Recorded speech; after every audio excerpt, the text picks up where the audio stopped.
Nigeria.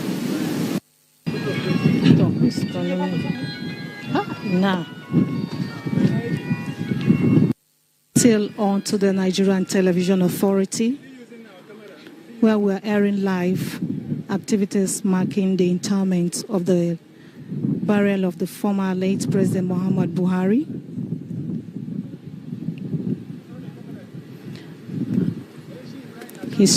I think his remains is being brought out of the airplane now.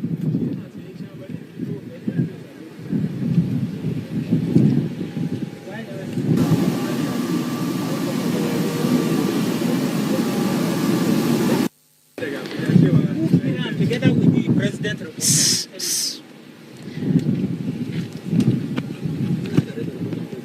The officers and men of the Ports Health Services are currently waiting to receive the remains of the former head of state, late President Muhammadu Buhari.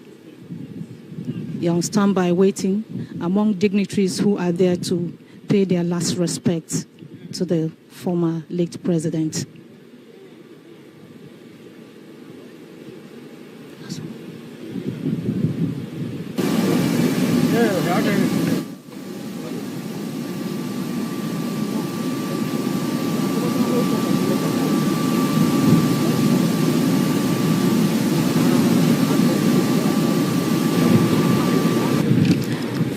Also at the airport are the former executive members who worked with the former president in the last 8 years. They are also here to show their respect and they identify with the man who many described as someone who has impacted life.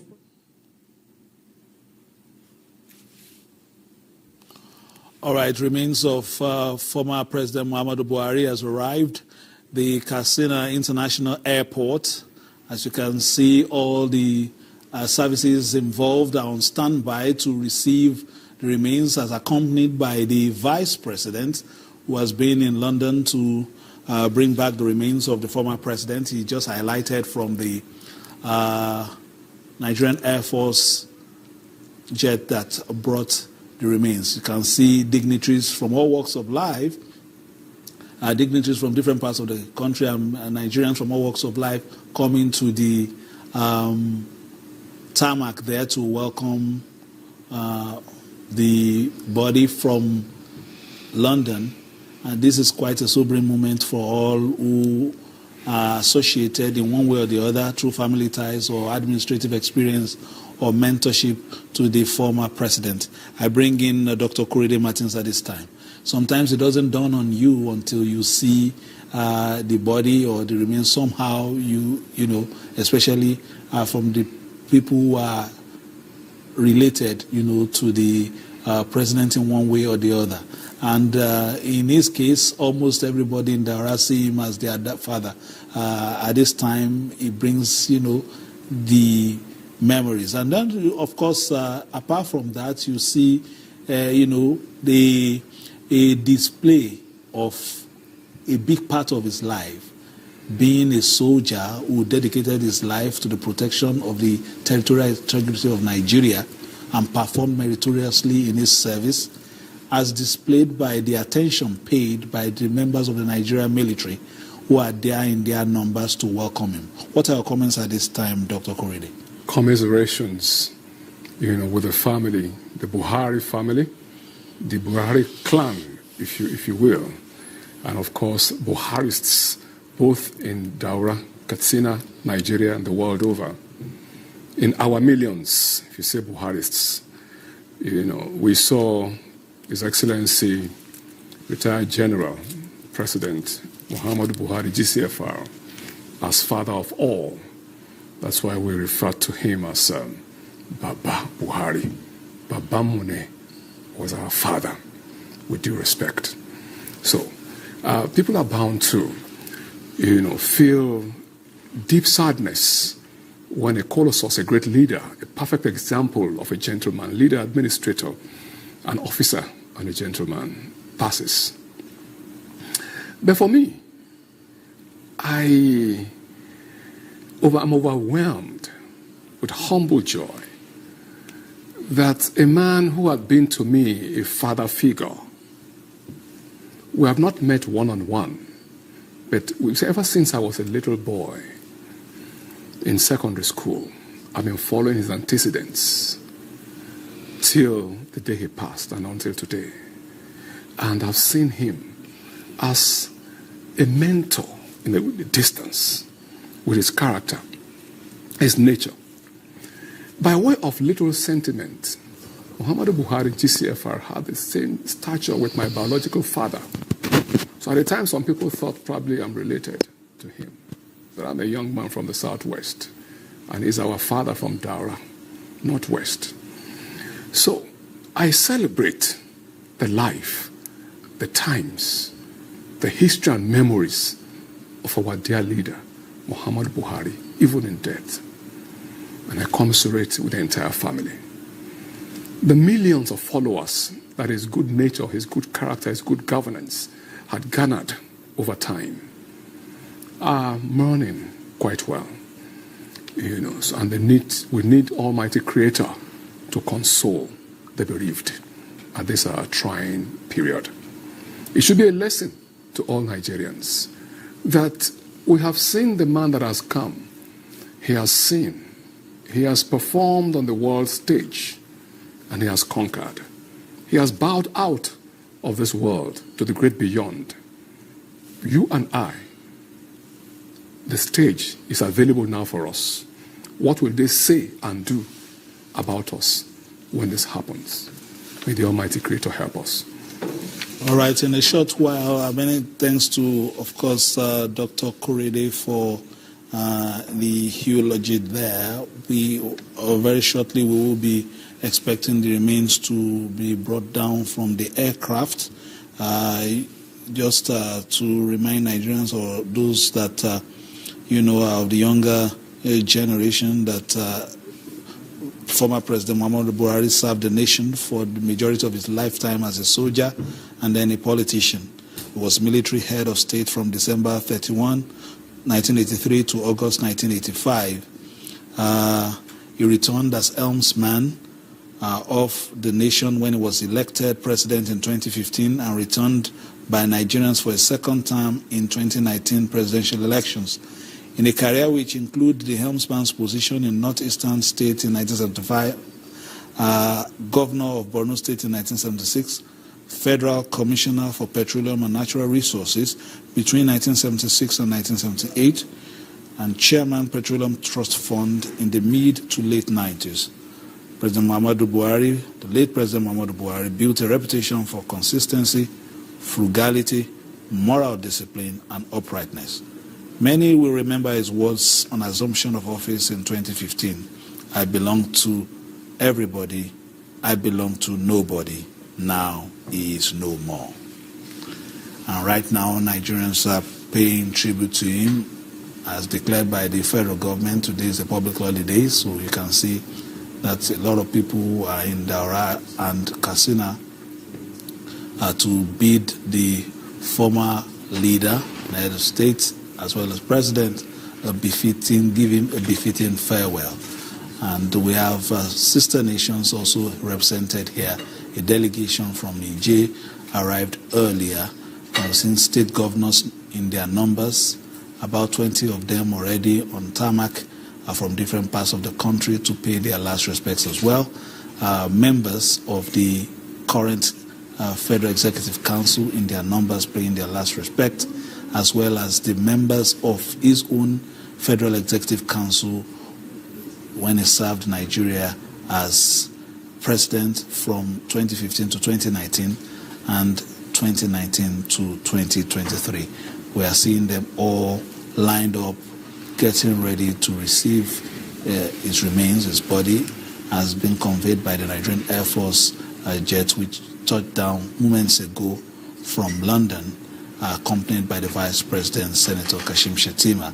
And before then, we witnessed the arrival of His Excellency, the President of the Federal Republic of Nigeria, Asiwaju Bola Ahmed Tinubu, who is the chief mourner today, to superintend over this solemn farewell for a leader who has dedicated his life to the service of the nation, first as a defender of the nation's territorial integrity and later as its leader.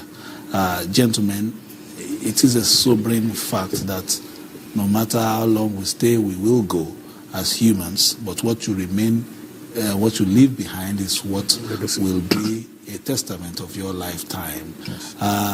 We've been speaking to Dr. Korede, but let me bring in the man who, had his experience as a young man, Dr. Sanusi, with him, and, the legacies of his administration politically.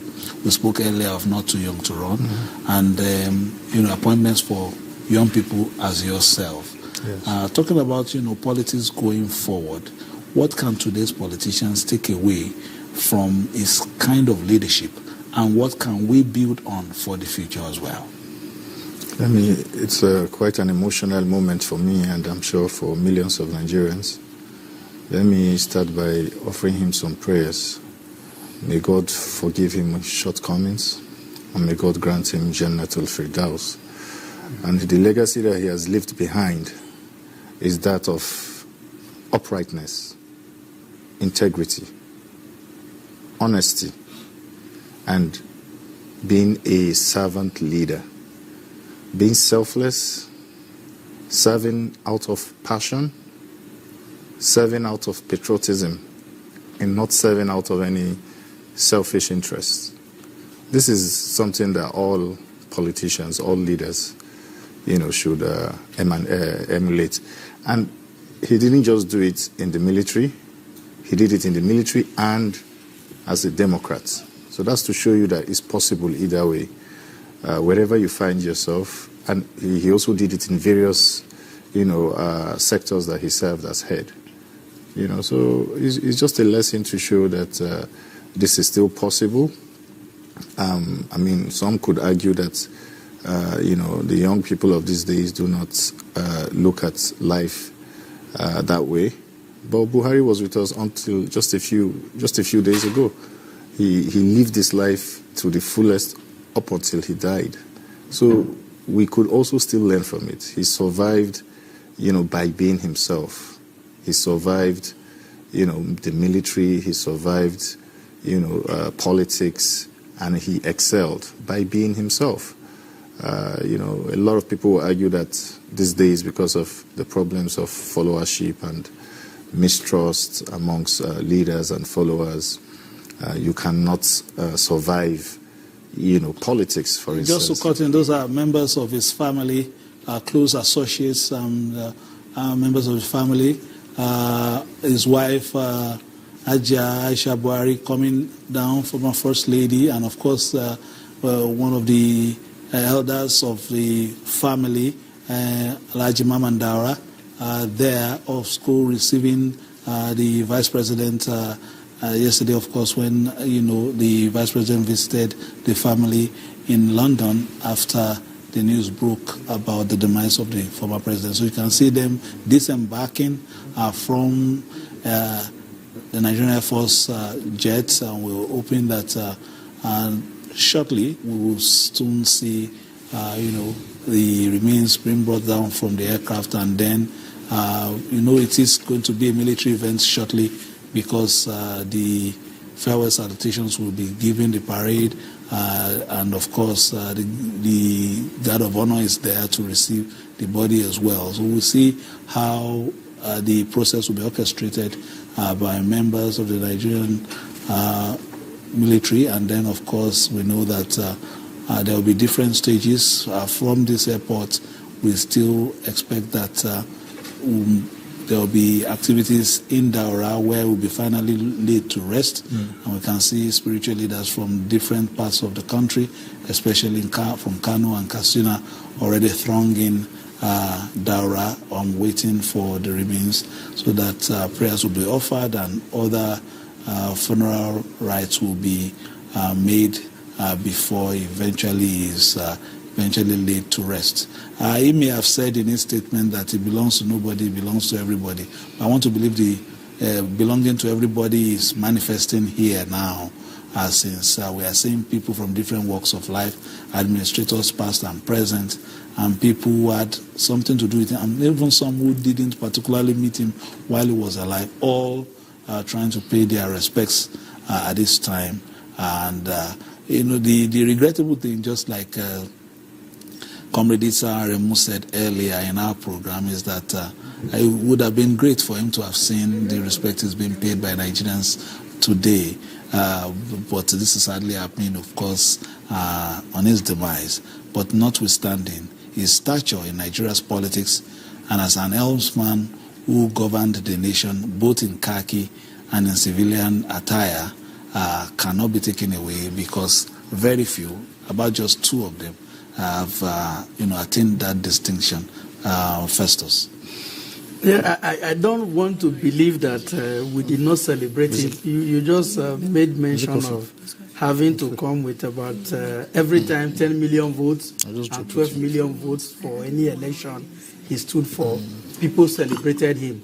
And you also recall that in 2019, when he was seeking re-election, he went around this country, and some of us were with him. We visited some states, and what the kind of reception he got or he was getting, you will know that Nigerians liked this man, and they celebrated him while he was alive. There is, for me, having been closely working with him throughout the 8 years he was president, I don't think there is anything that is being done now that President Buhari, as a president in the Federal Republic of Nigeria, did not witness.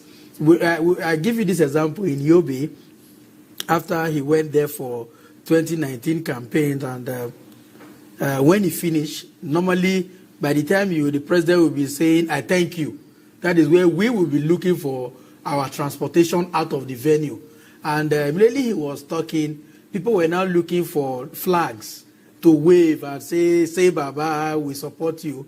And by the time they picked all the flags that were around, somebody was going to the president's car to collect that flag of Nigeria and the Armed Forces flag there, just to wave, to tell you how people loved him and that they wanted to celebrate him. We have also seen someone in Kano, I can remember in Kano, where his vehicle was coming, this young man just came in front of the vehicle and was spraying money on the ground for the president's vehicle to march on and some other things. So we can do more, but I think recently the narrative is changing.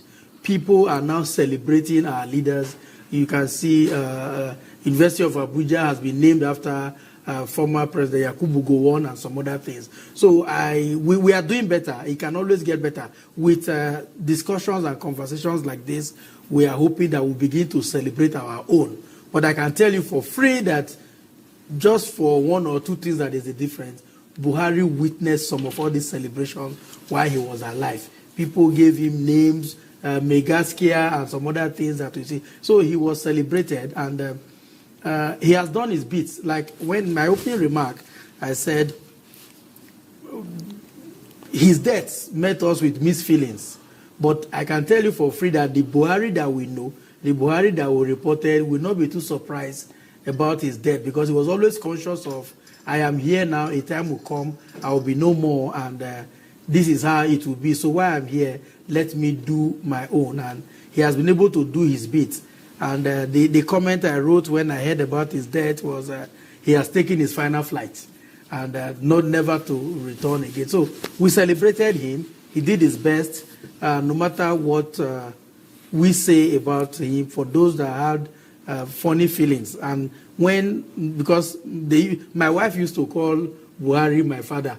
He would say, oh, your father is on air, your father is this, your father is this. So when the news came, she was not at home. She just called me and said, I heard your father is dead. I said, no, my father died long ago. He said, no, not that your father. The one that you have been working with, I learned is dead.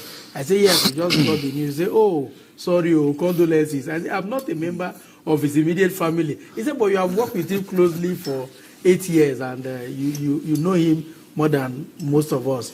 Now, the thing with Buhari, people wrote a lot of things. Now, we would not rule out how people react to whatever they see. There's a version of you that only close friends of yours know. So whatever you do, how it affects the other man is how they will react. Either it's coming from you directly, or the information was twisted along the line. Is not what we should be discussing here. But I can tell you the truth that Buhari was celebrated while he was here. Apart from him, I don't think there's anybody that's contested for that long and later got it and still got a re-election with the same number. If we are saying that, okay, he didn't do well as with our expectations in the first tenure that he came, the second tenure, people still voted for him massively. So it shows that the man was loved, and Nigerians also told him that we love you while he was alive. And after he has left us in this part of the divide now, we are still showing him love, that we love you. That is good enough. Everything we write, everything we say, everything we are doing right now is a message to the living that when you are no longer here, this is how it will be. People will either talk about you positively or they talk about you negatively. Like the popular saying goes, you will be remembered for the problems you solved or the ones that you created. All right, we are seeing live pictures from the Katsina International Airport and from Daura helipad, where he is being expected as well. Earlier, there was a shot of the First Lady, Senator Oluremi Tinubu, joining the mourners, the immediate family of the former president, waiting for the remains as well. And you can see just at the foot of the aircraft there, the dignitaries and, of course, members of the Nigerian military are waiting for the remains to be brought down to the tarmac. We're showing you all live pictures. We have our men right there at the airport in Katsina and, of course, in Daura to give you live pictures as the event continues to unfold out there in Katsina as well as in Daura. I'll be looking at that shortly as well. But in terms of ambience, you can see live shots from Daura as well. They feel, even when he says it belongs to nobody, they actually feel it belongs to them. As far as Daura is concerned, they believe it's theirs. Even if he says it belongs to nobody, they believe he is theirs. And that's, as we heard from our correspondent earlier, Abdullah Mustafa. It is at the helipad in Daura that the prayers will be held. Based on the arrangements made earlier this morning. We'll see how that unfolds. And then, of course, these are live pictures from the tarmac at the Umar Musa Yar'Adua International Airport in Katsina. And I'm sure shortly, as we can see, some officers in uniform there of the different forces I can see. It looks like naval officers as well as some soldiers there, all getting ready perhaps to be part of those who will carry the remains from the aircraft down to the tarmac. We are waiting for those actualities. Once that is done, we'll just hand you over to the airport there, where our correspondents are standing by to give you blow-by-blow account of what is happening as the nation honors former president and former military head of state, Major General Muhammadu Buhari, who is being given a befitting state burial today, and as Nigerians bid him farewell after his meritorious service in different capacities as a Nigerian of distinction. Doctor, you're looking at live pictures from two venues, Katsina Airport and Daura helipad. At this time, those moments you had with him as a member of his staff, will come your way. But let's look closely. We can see now the remains are being brought out, draped in the green, white, green, appropriately draped in the green, white, green Nigerian flag, are being brought down there by officers. Of course, don't forget that apart from being a soldier, as his position as a former head of state, was the Commander-in-Chief of the Armed Forces of the Federal Republic of Nigeria during different stints, 1983 to 1985, 2015 to 2019, and 2019 to 2023. And that is why you're seeing, the members of Nigerian military in different capacities are there to welcome him. So we're looking at live shots from the Umar Musa Yar'Adua International Airport in Katsina. So Dr. Sanusi, you were just about to tell us a little bit, about the man himself and his interactions with you, those who he appointed during his stint at the center. He always made allusion to the fact that he wanted to return to his ranch in Daura, where he has some cattle that has not been looking after. He had this self-deprecating manner about him, talking about his cattle. And eventually, that is what he did, and completely, cut himself off from, still being part of politics and all that. He retired properly. Yes. I mean, that's just to tell you his kind of person. He was a very simple man that didn't take this life seriously. And then he lived this life as simply as possible, and also tried to live his life as an example to others, not to take things, too seriously, and to know what's important. When you're serving people, public service is very important. You do it to the best of your ability. All my interactions with him were very warm. He would always crack a joke, He would, shake your hand firmly. He wanted people to see him as the mortal that he is, and the fact that we're just transient in this world. He would always preach and, tell people that, there's nothing in this life, and we should live our lives such that we can account to our Creator when the time comes. So like was said earlier on by my brother, he knew a time like this would come, and all his life he was preparing for the moment where he will no longer be here with us, and he will be before his Creator, to account. So he was very, very conscious of that in all of his actions, in his utterances, in his relationships.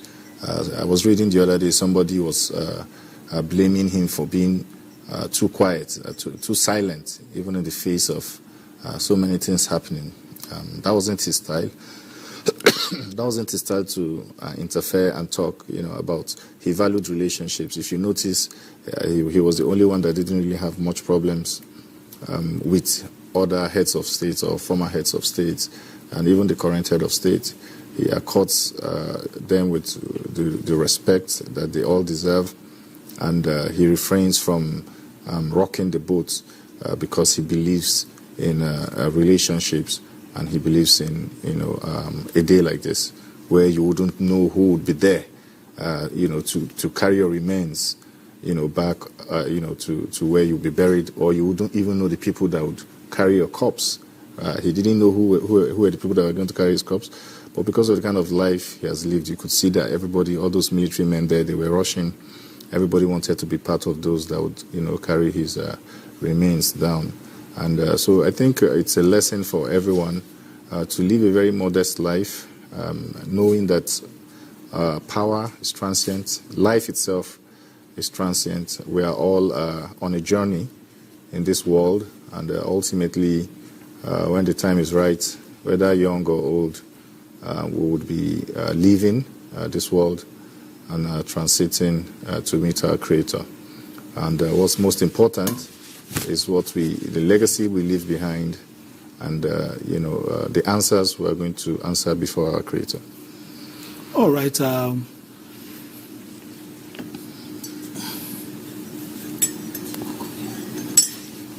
You can see the remains being received at the tarmac there. I think they will be moving now towards the where the officers are waiting. I think members of Gas Brigade will also be there. If I'm sure, then we see how the proceedings at this moment, of course, will be orchestrated by the members of the Nigerian military. Earlier, we saw the arrival of the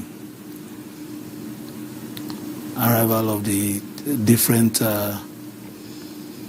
chiefs, security chiefs earlier. So soon we will see, while the body will be brought towards the tarmac, I'm sure there will be some military activities to go with that. I will see that being done. As you can see now, the remains are being conveyed towards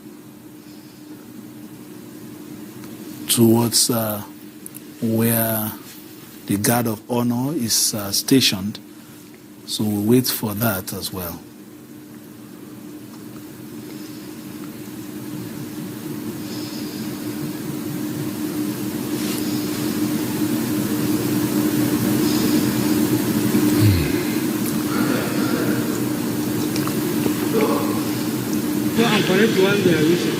The remains of the former president has been removed from the aircraft by men and officers of the Port Health Services in collaboration with the military.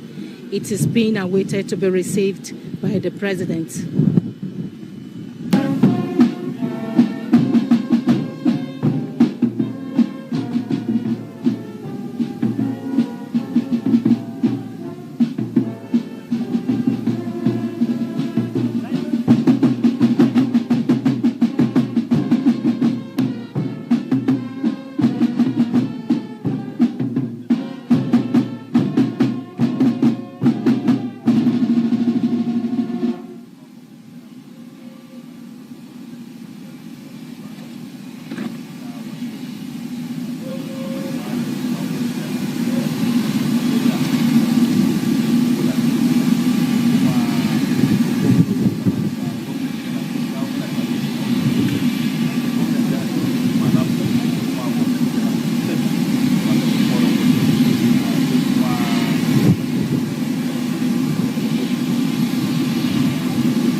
Having received the remains of the former president, late President Muhammadu Buhari, at the tarmac there at the Katsina International Airport, the Umar Musa Yar'Adua International Airport, Katsina. Very shortly, the remains will be conveyed via ambulance and a motorcade of military men as well to his final resting place, which is his home in Daura. There will be, ceremony also around the helipad there in Daura, which we expect to be in another 45 minutes to an hour, because we understand the journey between Katsina to Daura will take about the better part of an hour, which we expect the ambulance will soon be on that journey, and the dignitaries invited will also follow the ambulance, while others, of course, are waiting in Daura for the final journey. Right now, we're witnessing members of the Nigerian Armed Forces ushering the remains of the body to the ambulance. Earlier, we saw the different service chiefs also escorting the remains to the ambulance, with the president and the vice president being part of that first group. And of course, we saw governors and ministers lining, the path that the remains were being conveyed through to pay their last respects. But of course, this is not all. Very shortly, the body would be conveyed to Daura, where the final funeral rites will be performed. And then, of course, we expect his kinsmen in Daura, as well as people who have worked with him, members of the family, and of course others who are close to the president, to have the opportunity to bid him farewell. As we're looking at the pictures, one of our guests came in, Mr. Kishiju, who has been an economic commentator, public affairs analyst, as well as development expert. What does this day convey to you in terms of, a man like President Muhammadu, late President Muhammadu Buhari, who has served his country meritoriously and now taking his final journey home? Yeah, to the extent of his exit, eternal exit in this consideration, we're talking about the end of an era. Some of us, throughout our lives, up to this moment, we're still living. We thank God for that. But the name, the brand name, Muhammadu Buhari, had been part of our existence, all of our adult lives. Most of us that belong to this generation were introduced to him in 1983, in his first coming as the military head of state. I was an activist in the University of Lagos at that time. And of course, because of the nature of activism, there was also that suspicion of military dictatorship. Of course, we've been also part of the democratic era of the Second Republic with the President Shehu Shagari. And of course, some of us felt quite agitated, at the coming of the military at that time. But with time, we also realized that we had a person who singularly sold himself to us, activists then, to Nigerians, as a man of disciplined focus. And a man who was also deliberately, either by, I call him a force of nature, because even at that time, we saw clearly a man that was deliberately modest, that was not given to the colors and the celebration of power, as it were then. And that was my first introduction to him. And in fact, there was a lot of talks around the how do I call it, the power, the deployment of the power of the states at that time. And some of us were even said to be listed, at that time. But at the end of the day, after there was also a change of government, and we had the opportunity of a contrast, we felt that perhaps we could have a Buhari in the military uniform, could have stayed a bit longer, and that the Nigerian situation at that time would have changed and perhaps would have led to something, a dispensation that we desired more. So from that day, it had been as if we had all, consciously, unconsciously, desired, anticipated the return of Muhammadu Buhari to government. So it became a benchmark, to compare governments, administrations after administrations. And it wasn't until, of course, when he started presenting himself for the office of the presidency, starting effectively in 2003, it was like a resurrection of that feeling. But again, we also understand the limitations of political contestations.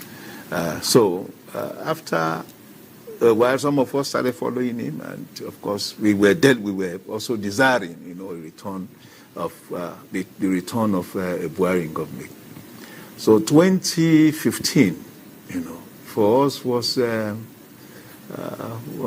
milestone in the democratic trajectory of Nigeria, because here we have a Buhari finally, and of course, most of us had this huge anticipation of how impactful a Buhari government would be. And to a large extent, whatever anybody would say, I was a major follower of that government. I participated on the fringes, and I realized that this person gave his all to Nigeria. This person loved Nigeria intensely. And perhaps more than loving Nigerians, he loved the poor people of Nigeria. His presidency, by whatever consideration we want to measure it, actually existed for the Nigerian poor. And I can stay anywhere and defend that, either by his policies, by his choice of policies, and in fact by the choice of some not going ahead with certain set of policies. So today, some of us that are known with Buhari, and Buhari that actually determined the kind of focus we had, politically. It is the exit of a huge, great mind, a huge, great Nigerian, a remarkable Nigerian.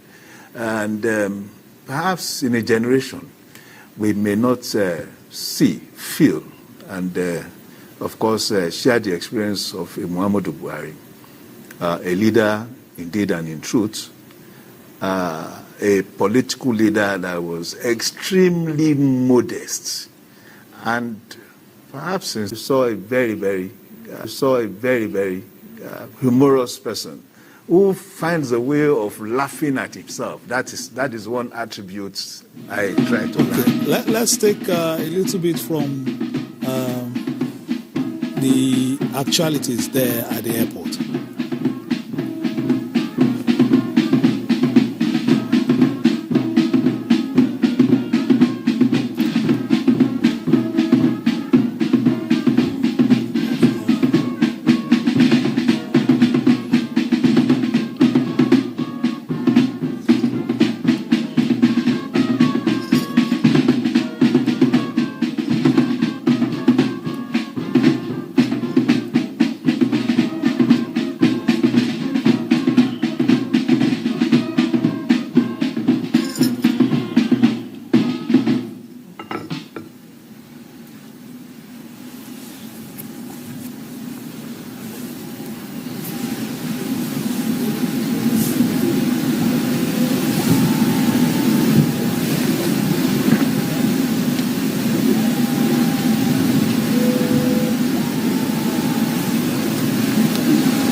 right, some military activities by the Guard of Honor, still in honor of the dearly departed former President Muhammadu Buhari, there happening live at the tarmac of the Umar Musa Yar'Adua International Airport. We saw earlier that the remains have been conveyed via ambulance to Daura. We'll be expecting also a correspondent over there to give us actualities as soon as they arrive. Right now, we're just looking at the final movements of the parade to welcome and, of course, give final salute and respect, pay final respects to the dearly departed former President Muhammadu Buhari by members of the Nigerian military.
Activities being concluded at the Katsina International Airport, also known as the Umar Musa Yar'Adua International Airport in Katsina. Activities being rounded off by the Guard of Honor there, marching off from the tarmac. And then if you look at the right of your picture, you will see a live feed from Daura, where the indigenes of the town have been waiting since morning for the remains of the dearly departed former President of the Federal Republic of Nigeria, but more importantly to them, a son of their soil, to return to his ancestral home. And we'll be seeing that in a short while, because the ambulance conveying his remains have departed the Umar Musa Yar'Adua International Airport for a drive of the better part of an hour to the final destination, which is Daura, as you can see on the right of your picture. And of course, all those activities will still be brought to you live on the network service of the Nigerian Television Authority as the nation bids farewell to one of its leaders, a man who led the nation in two stints as a civilian and democratically elected ruler, and of course as a military head of state in 1983 to 1985. Gentlemen, we have spent a considerable time witnessing activities from Katsina State, and as people have arrived and paid their respect and spoken glowingly about the president. We've seen, of course, members of his cabinet also coming to pay their last respects as well. Earlier, of course, it was Mr. Niyakishju was talking about his legacies, and the man himself not necessarily being who he was being, construed to be in the public space, not the, unapproachable individual as he was being, portrayed, but more of someone who liked to, make self-deprecating remarks witty one-liners, and perhaps noticing things that you wouldn't even know that he has noticed about you. So let's, the last few moments as the body is being conveyed today, let's just use these moments to perhaps remember his service. And I will bring in Dr. Korede here. After his stint as a military head of state and, his house arrest more or less, in some cases, and then of course he was in Benin for a while as well, and family members were allowed to see him. But he was brought back, to public administration with the PTF appointment under General Abacha. And again, he served with distinction in terms of how he managed with frugality and parsimony with funds. Perhaps that also gives credence to the comments of Mr. Kinshiju in terms of the reputation he had built as a military administrator, a military head of state, and of course, governor in Borno and Northeastern State. He cemented that when he worked, as the chairman of the PTF at that time. That enhances his reputation as well. You cannot build something on nothing. Without a good foundation, there's no way you can positively actually hold sway and lay down those precedences, of goodness that people will appreciate. Yes, he had the experience after his military administration had been toppled, by another military administration. And as you rightly said, about 3 years incarcerated, and then he was called back by another military administration that took over to head the Petroleum Trust Fund. Nostalgic happens to the way and manner, one holds sway whilst you are saddled with a particular responsibility. And once you do it well, for His Excellency Muhammadu Buhari, at the time as chairman of PTF, quite a number of projects, were the order of the day. I recall I was in Kaduna Polytechnic. I lived at the Air Force Base in Kawo, Kaduna with my cousins. And throughout northern Nigeria, first focus, he started with roads, expansion of roads, building new roads, infrastructures everywhere, which dovetailed to other parts of Nigeria. With particular reference, again, the health sector. Chairman Muhammadu Buhari, as PTF boss, ensured that all the hospitals, government-owned hospitals, clinics owned by government, primary health care centers, in all the nooks and crannies of the Federal Republic of Nigeria, had free drugs for patients. So once you go in and then there's prescription for you, there's a white, leather bag with a cross, PTF drugs handed to you, free of charge, from the PTF, Petroleum Trust Fund. He was a public service person. It was an enigma of public service, par excellence. He made sure that integrity was his watchword. He was frugal at the spending of public funds entrusted in him by the administration at the time. And he did quite a number of other projects, that records are there, to see for whoever cares. I believe this was at a third stage of his life that was gradually building the momentum of followership for him.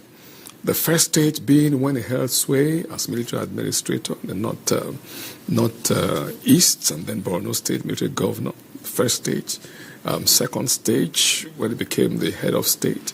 And third stage as chairman PTF, which he did. So when he now formed, the political party, the CPC, Congress for Progressive Change. It was a hurricane. Buharists came together, both in northern Nigeria and, of course, pockets of southern Nigeria also. Those of us who were in Lagos at the time took up, the coordination, of that party. Then later, because it was the CPC, Buhari's party, and as a singular candidate, living at the time, that will come up with about 10 million votes with his personal efforts, between 8 and 10 million votes. So gradually and surely, other political parties came together, 2014, 2015, and then have the real coalition between the existing ACN, then a faction of APGA, coming together with CPC to form what we have today as the All Progressives Congress, APC. On that pedestal, he became Nigeria's democratically elected president twice. So whilst he has as a public servant, you can see humility in service. Yes, his boss at the time, the head of state, the late General Sani Abacha, was his junior in the military. Yet he accepted to serve Nigeria, and he did with utmost integrity and frugality, delivering the dividends of public service to Nigerians. So you cannot take it away from Muhammadu Buhari, GCFR. He was indeed a colossus and a man of high repute in terms of handling public service, money, with integrity. Dr. Sanusi, we are looking at live pictures from, Daura there, and the number of people in Katsina, the number of people in Daura waiting, and the condolences we've had, the comments about him. Today in Nigerian politics, we talk so much about money politics. We talk about governors sorting money away in anticipation of next election.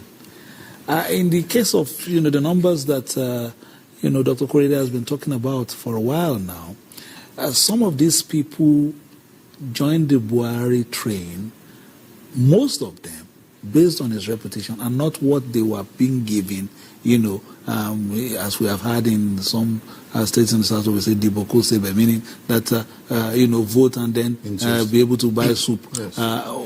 It was the trust that the reputation, had that made a return of 10, 12 million per election, and not perhaps, the promise of some monetary reward. Yes. So Dr. Korede had already laid the premise. Buhari's numbers in terms of popularity and votes, grew organically. It wasn't something that was induced by, money politics, buying of votes or something like that. Never. And like he had said earlier, he started from various assignments and tasks that he has been given and how he performed.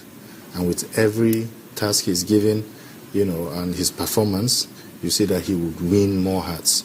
If people thought that maybe the first one that he was given was a fluke, they waited for the second one to come, which was even more lucrative. From the governor of Northeast, he became Minister of Petroleum at that time. And when you say petroleum, you know what it means in this country. He did very well, still remained the principled General Buhari that everybody knew him as. And then, maybe he's still a fluke. And then he became, the head of state. He was in charge. He had, the powers to, do whatever he wanted and, be corrupt. It was a military government. And he remained that Buhari.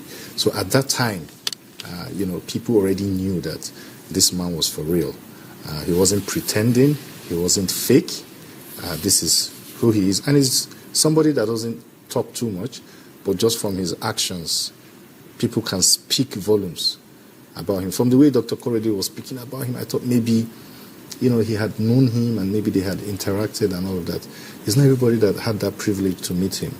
But he's never written a book. He said it himself. He didn't write a book. I'm quite surprised because I feel like public servants, especially those that have had this kind of experience, should make it a habit to write about their experience and document for history and for those that are coming back. Although he hasn't written one, like an autobiography, but so many books have been written about him from, third parties.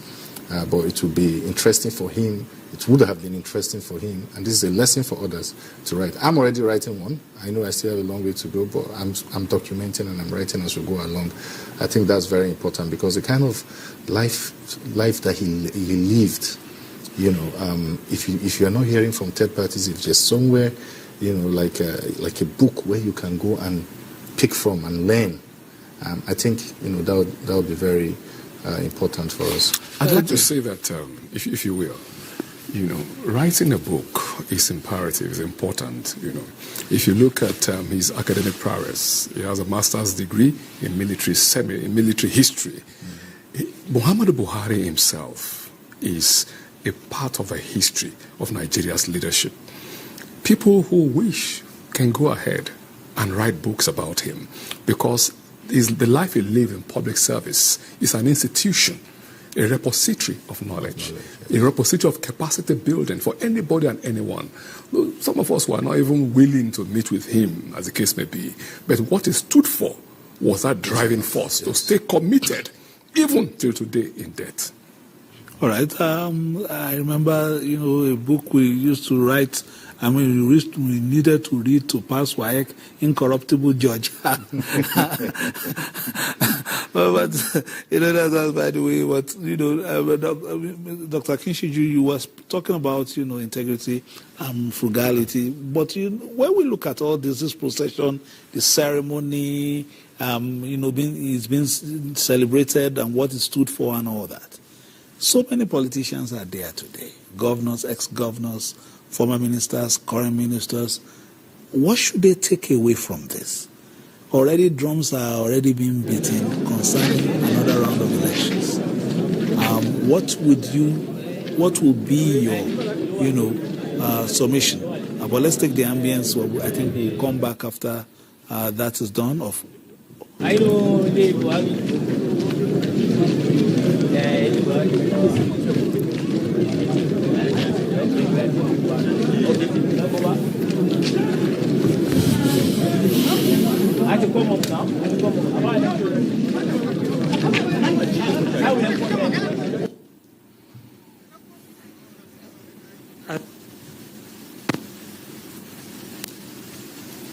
President left the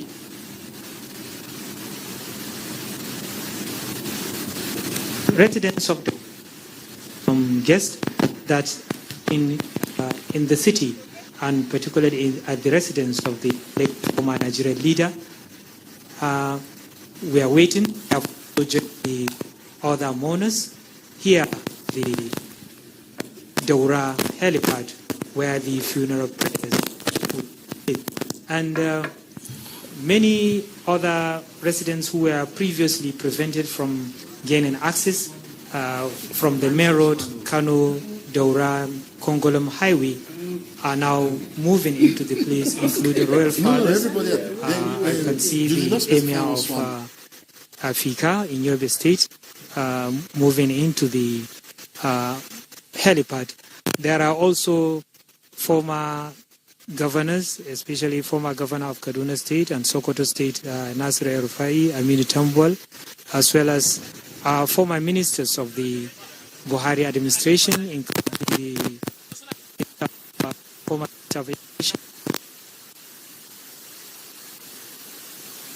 communication and digital economy, Isa Ali Pantami. We are also told in the early hours of the day, and the Emirates have agreed and recommended the chief imam of Yusuf to lead the funeral prayers for the late Nigerian leader, which is taking place at the late Nigerian leader, and is the chief Nigeria's president and commander, President Bola Tinubu, vice president, and other Nigerian governors. As you may also recall, the president, the federal government, and many state governors have declared today as a public holiday as part of the 7-day national mourning. And we can also see flags flying at half-mast to honor the late Nigerian leader, a patriot who is also seen as somebody, a person of impeccable character and a symbol of honesty, as people fondly call him, mai gaskiya in Hausa, which means the honest one. That's why people of Daura said they could not have any other person as the former president, Muhammadu Buhari, who has been frequenting the city whenever, even when he was in power as the president between the year 2015 and 2023. He left office on May 29, 2023, after handing over to his successor, President Bola Ahmed Tinubu.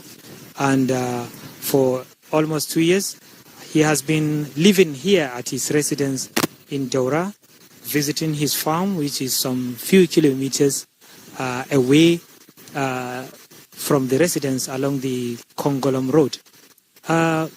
Buhari, as you might have seen in so many reports played on NTA and the discussions, was born here in the ancient town of Daura on December 17, 1942, and had his early life here.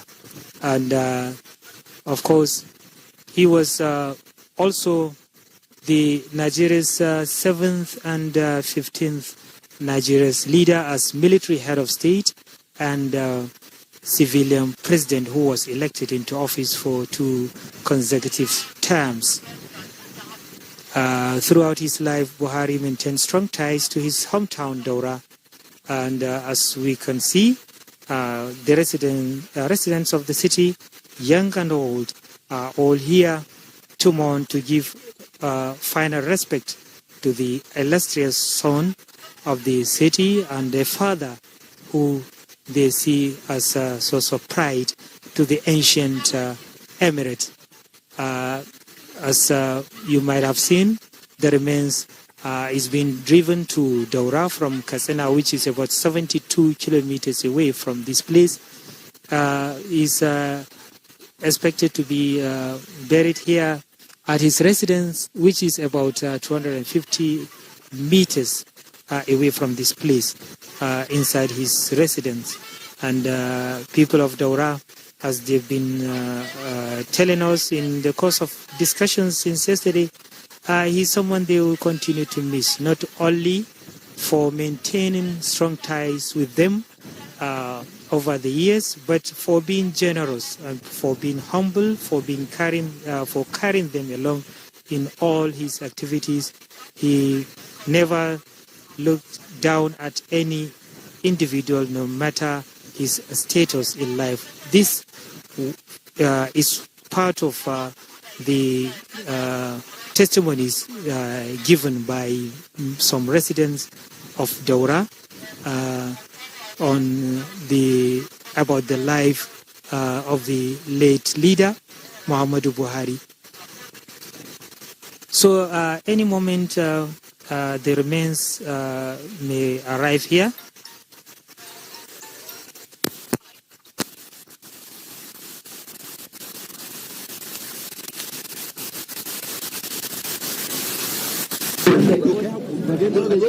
shiga ciki da Allah shiga dan manzon Allah kai hakuri haji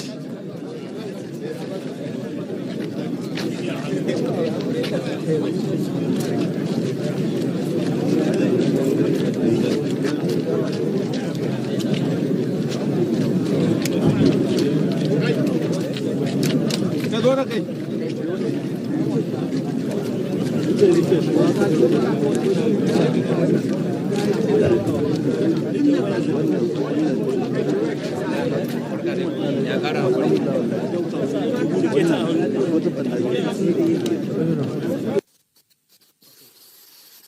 Daura is where he was born, as I was telling you. We had little interruption here.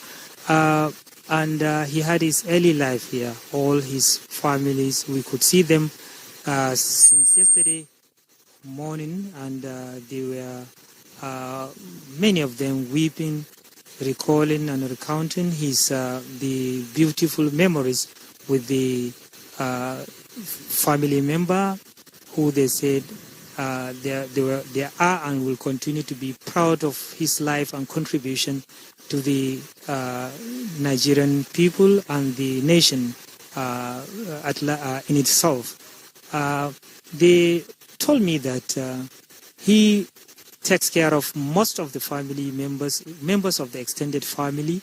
He fed many of them, took responsibility for their medical bills, school fees, and many other things, and contributed immensely through wise counsels and generous contributions to community development over the years. And they said he did more between May 29 after leaving office as president to March when he left for Daura, which they said he even left for Kaduna against his wish, because many Nigerians were asking him to return to Kaduna, maybe because of convenience in visiting him. They said when he left, before leaving, he helped a lot of people and the community projects and programs. He involved himself as a normal citizen or indigene of the community, not as a national leader, a president for that matter. So they are sure that the demise of the former president will be the greatest loss to the Daura Emirate and Katsina State at large, some calling it the loss of the century. So only time will tell.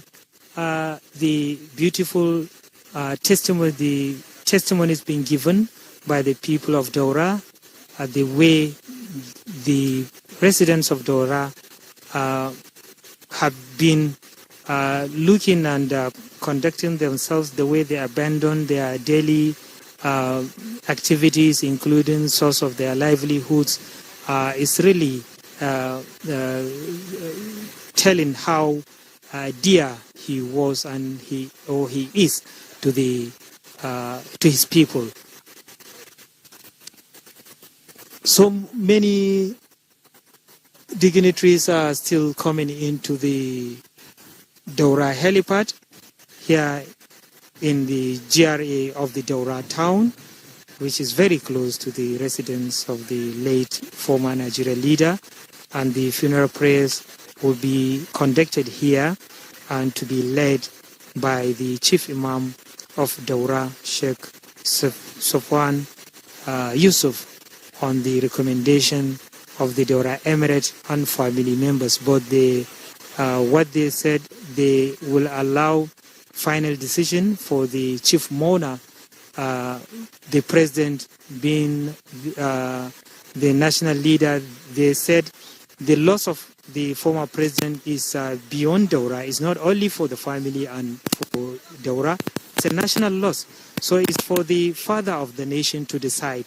So we'll wait and see if there will be a change in that, because that was the position of the family and the emirate, that is the approval of the imam, the chief imam of Daura, is pending the affirmation or substitution by Mr. President and Commander-in-Chief of the Armed Forces, Bola Ahmed Tinubu, who is also being expected in the venue here, the Daura helipad, where he will join mourners in the funeral prayers, which is the last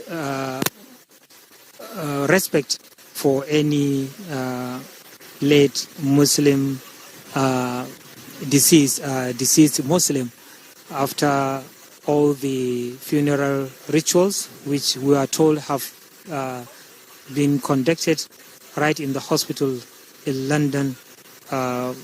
So the remaining thing is the prayers, and as the military tradition provides,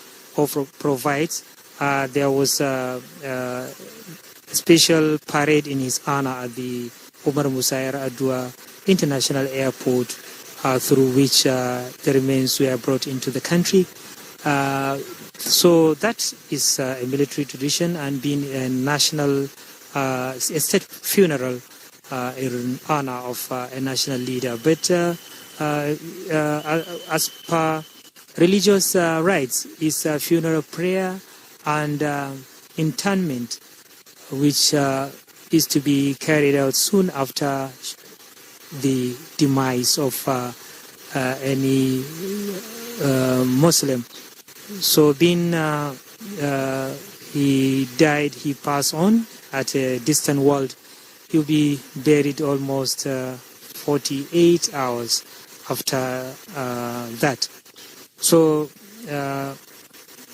everybody here is waiting for this last rite to be performed on this leader who many Nigerians, not only people of Daura, see and described as one of the finest leaders or individuals the nation had ever produced in terms of integrity, honesty, and zero tolerance for corruption. Some even citing how simple his life was, the residence he lived, and the lifestyle he also adopted before, during, and even after his stay in the presidential villa.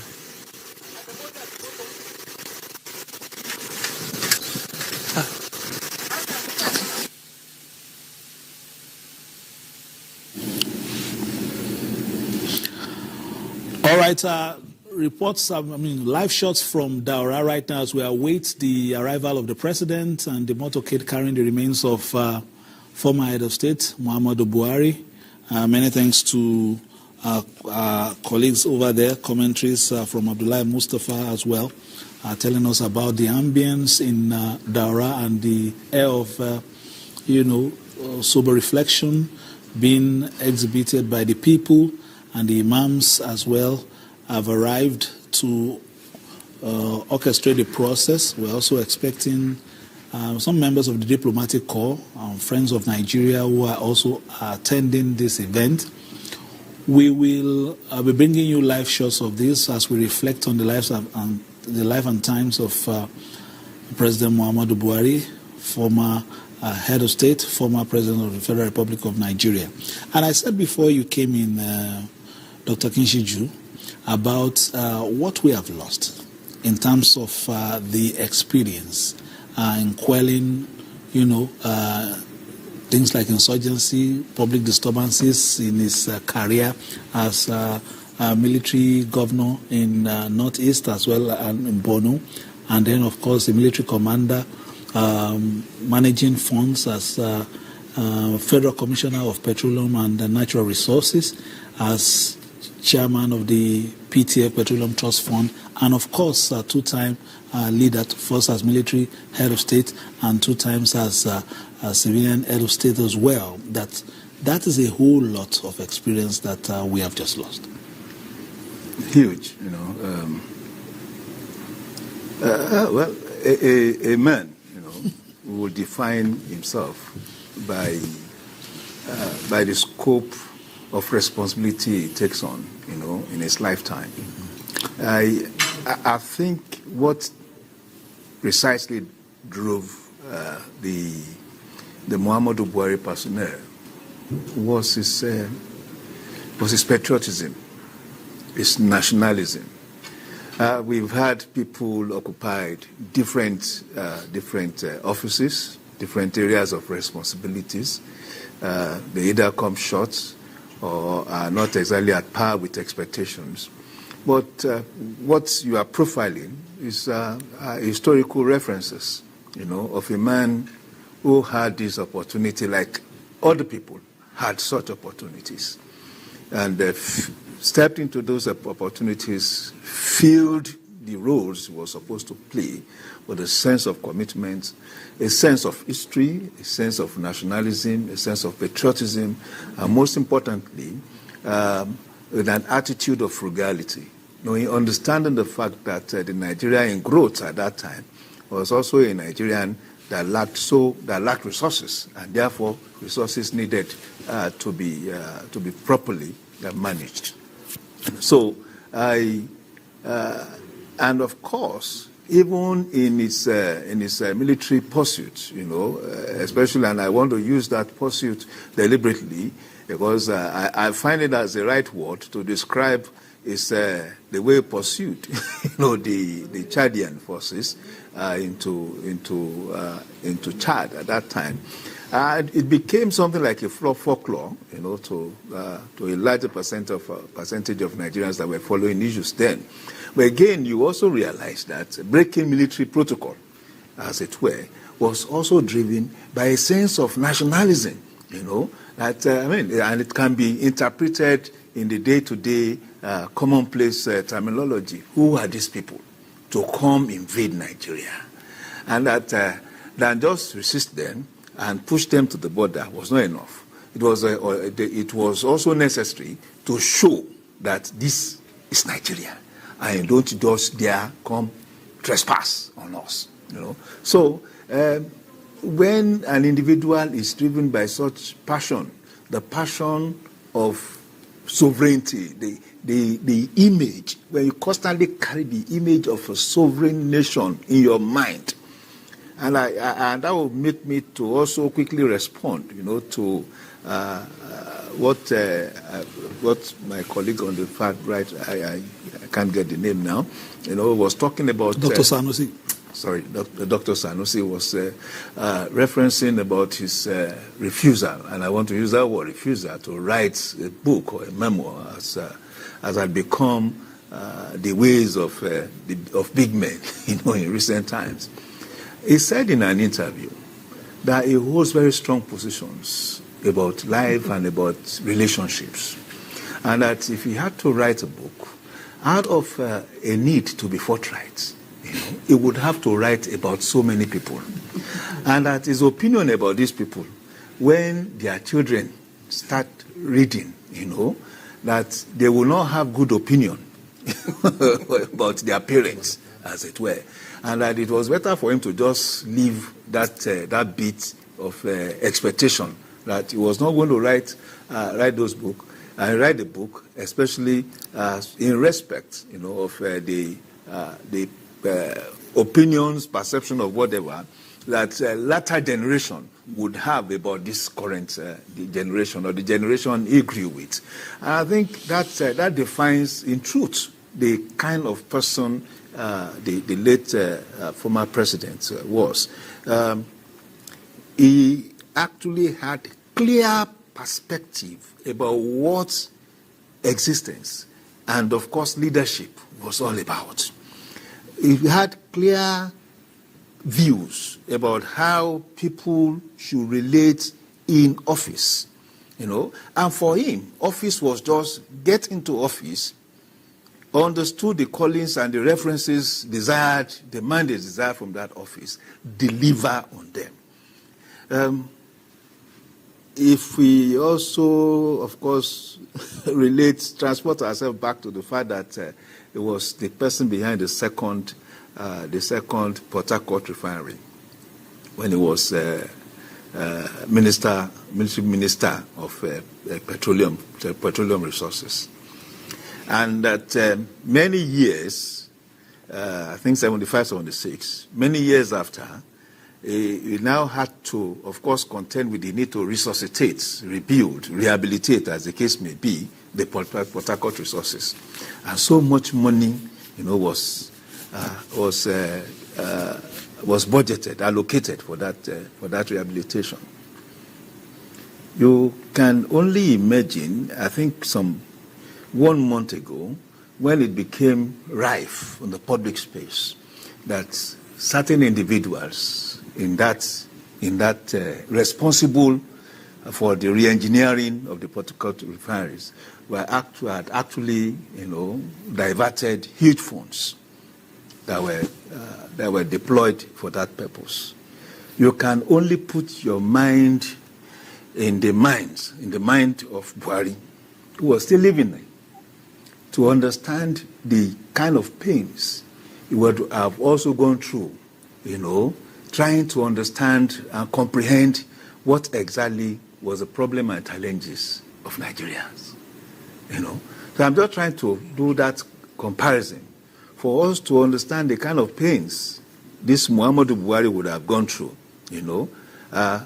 Doing all those things, it would appear that we can't even get people to model themselves around Muhammadu Buhari, who was governor of Borno State, who was Minister of Petroleum Resources, who was chairman of PTF, who was president, who was head of state of Nigeria, who also later became, the president of democratically elected president of Nigeria.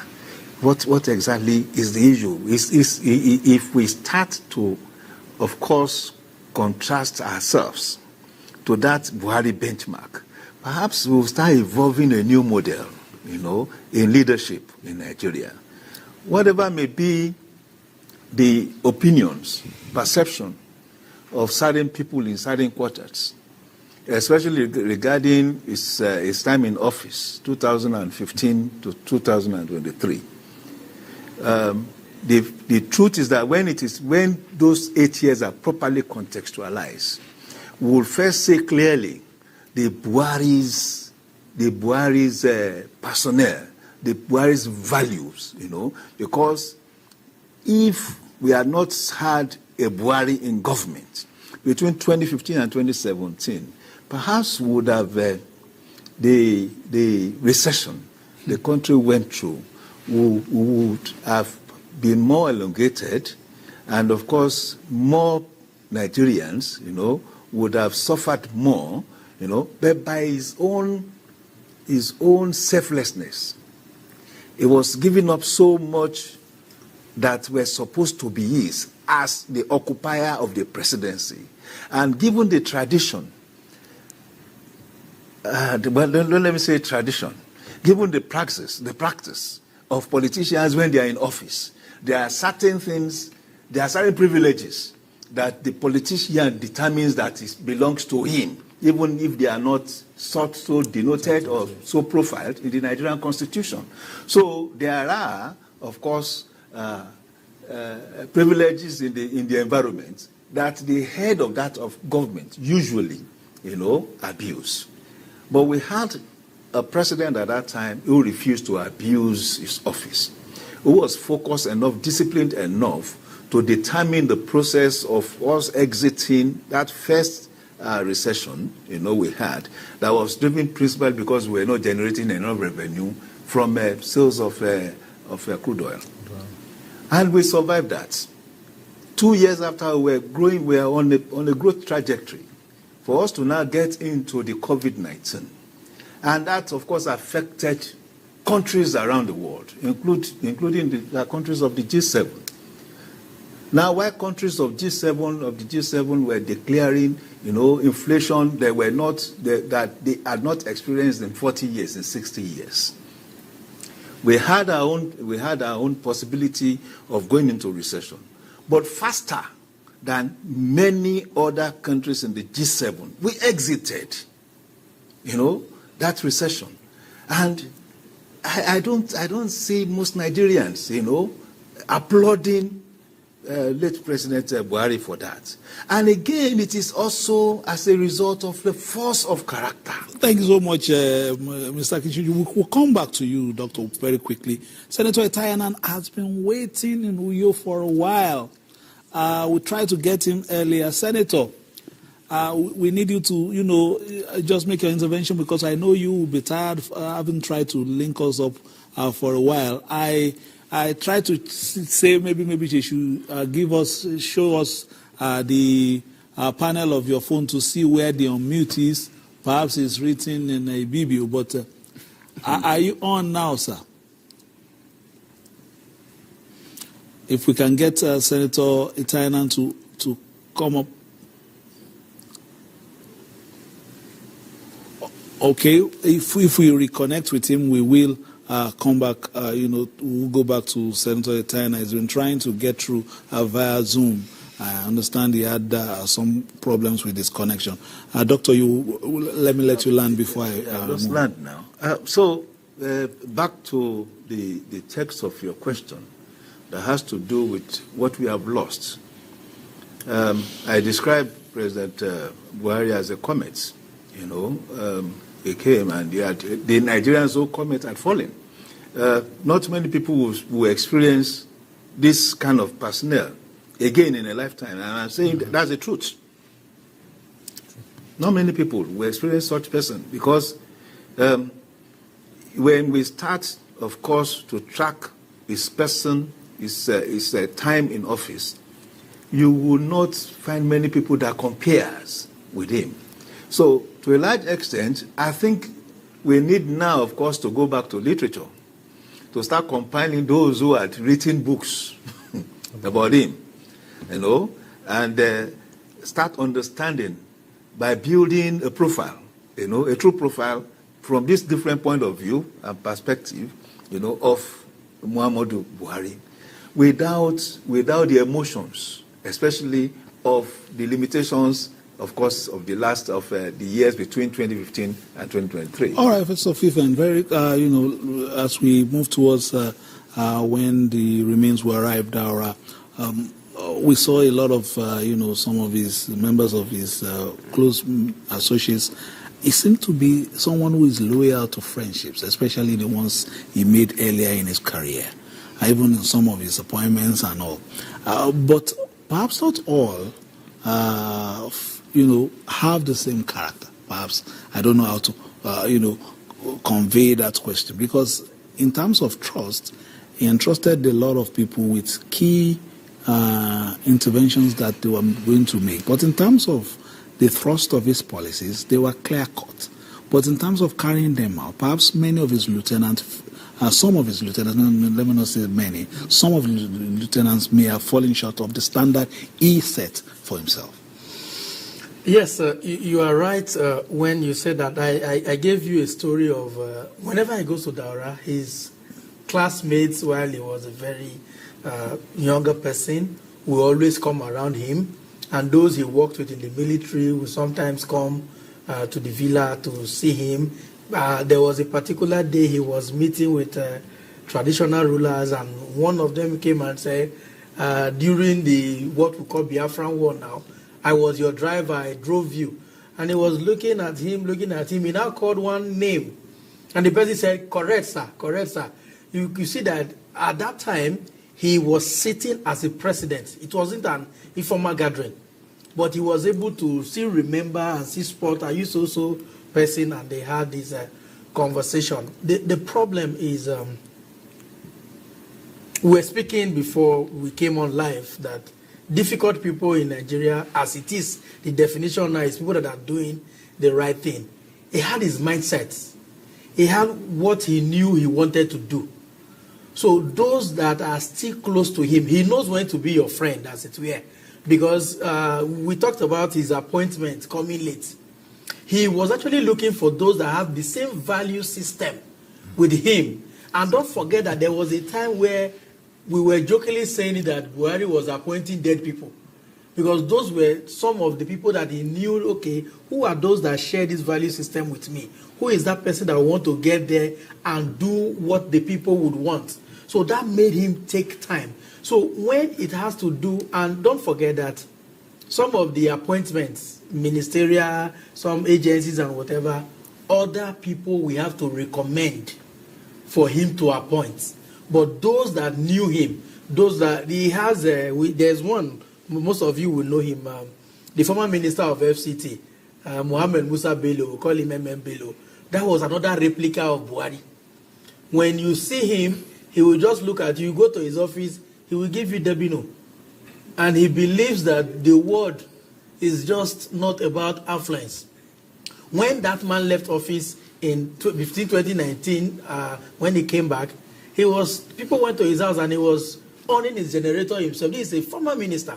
So he had people that knew his lifestyle and they were still with him. There were others that were recommended that couldn't really carry on. That is frugality. That is lifestyle of let's be prudent. So those were the ones that did not really follow his footsteps as far as governance is concerned and being prudent.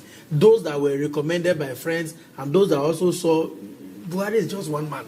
You can't expect him to be everywhere at a time. So, but those that he knew, they were always there and they were also always doing what he wanted them to do. His friendship, superb. He's always doing those things. And I gave you an example of being in the Federal Executive Council. We were having a valedictory session and he was talking about the late Yaradua, the senior Yaradua. And he got to an extent, he was talking about how they were in school in India and in some places in military school, that they share bed, they are roommates and some other things. So he has a memory of his friends, and he's someone that keeps to his friends wherever he goes to. If he's in London, either for medical checkup, you still see people coming around him. The Bishop of Canterbury, the Anglican man, you know that man, he is a personal friend of the president and some other things. So he has that good memory, and he will definitely make you laugh. Staying with Buhari will make you laugh. And I told you how he remembers a lot of things too. When you change, he will change. He was telling Mr. Additional, his SA Media, saying, now that you are a chief, how do you combine being a chief and being my spokesperson? How is it like? And we all laugh. So he's a jolly good fellow to those that want to be prudent like him. But for the rest that don't believe in being prudent, he was a difficult person, and you can expect that in every setting. All right, as we continue with the live coverage, we will show you, some VIPs who have come to sign the condolence register there in his house.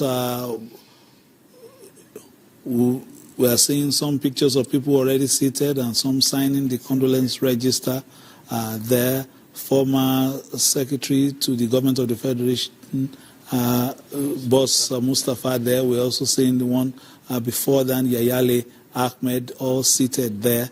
And the former governor of Katsina State, Bello Masari, there as well. And of course, that is opposition PDP chairman there, Umar Damagum, also seated there to bid former President Buhari farewell. We are still in the arrival of some motorcade perhaps from Katsina, having received the remains of the president. So it seems as if the motorcade from Katsina is arriving Daura now. So very shortly we shall, of course, hand you over to our commentary team in Daura to continue the proceedings. But I will be waiting for that as well. My colleagues are on standby as well. Suleiman Konongi, Abdullah Mustafa, all are standing by in Daura to give us a blow-by-blow account of what is happening right there. But you just spoke about the issue of appointment, and then, of course, Dr. Kinishi just spoke about, his natural humor. There was an event where he was addressing the soldier that was much taller than him. Of course, the former president was well above 6 feet, but this soldier towered above him, and then he craned his neck as if his neck was paining him, and the entire hall was in fits, because he was just using that to demonstrate the fact that he saw someone who was much taller than himself. He had these, moments of dry wit, and sometimes even directed at himself, and that, resonated with a lot of people who believed in his kind of, administration. Moving on, how do we begin to, cultivate this kind of leadership style, which is you know what to expect from your leader. You know by his antecedents, and you know what is on the cover of the book is what is inside the book, as against, some of these compromises we see just for photo ops, and then when you take this on the saddle of leadership, the mantra, takes another turn entirely. We've seen that, the different color or faces of politicians before and after elections. Dr. Sanusi. For me, I think just like we have a Yaradua Center, I think we need to institutionalize the memory of the president by opening, a center that would document his life and times, his values, his principles, what he stood for, what was his take on different aspects of life for people that would want to learn more about him. This doesn't need to be just also a physical place. It could also be online so that the younger ones, can also benefit from it. Doctor mentioned earlier that now maybe we would have to now put together all of those people that had written about him in the past so that we have a repository, for those that want to, benefit. So I think that's important, to do. He didn't end up building a library like most former presidents do in the U.S. and as former President Obasanjo did as well. Maybe that's something that is worth considering as well. But what's important is that he has led a very good life, by example. There is a complete, definition of leadership by example and servant leadership, selfless leadership. Sometimes you hear people saying, Buhari was a selfish man. He only liked himself. I've heard commentaries like that. But then you would realize, just like we discussed off camera, the people that are doing the right things are those that are defined as being difficult or selfish or whatever. And also, maybe some people would, from what I see, from my analysis of his life, for somebody that has seen the good, the bad, the ugly of Nigeria, that has fought to keep this country together, that has mingled with, all kinds of people from all walks of life, understands Nigeria very well, knows this is his own trajectory and this is light, and for other people, darkness. Maybe it was a strategy for him to stay aloof, because you reported that somebody said reported that he was aloof. No, maybe it was a strategy, knowing what he knows about Nigerians and knowing that this is him, he can't deviate from this. Sometimes maybe it's a strategy to just remain aloof and just keep looking and remain silent. All right, just in your picture there, just while Dr. Sanusi was speaking, we saw the Minister of Information, Mohammed Idris Malagi, arriving the venue. That means, of course, many of the dignitaries who are at the airport, international airport in Katsina, are now in Daura.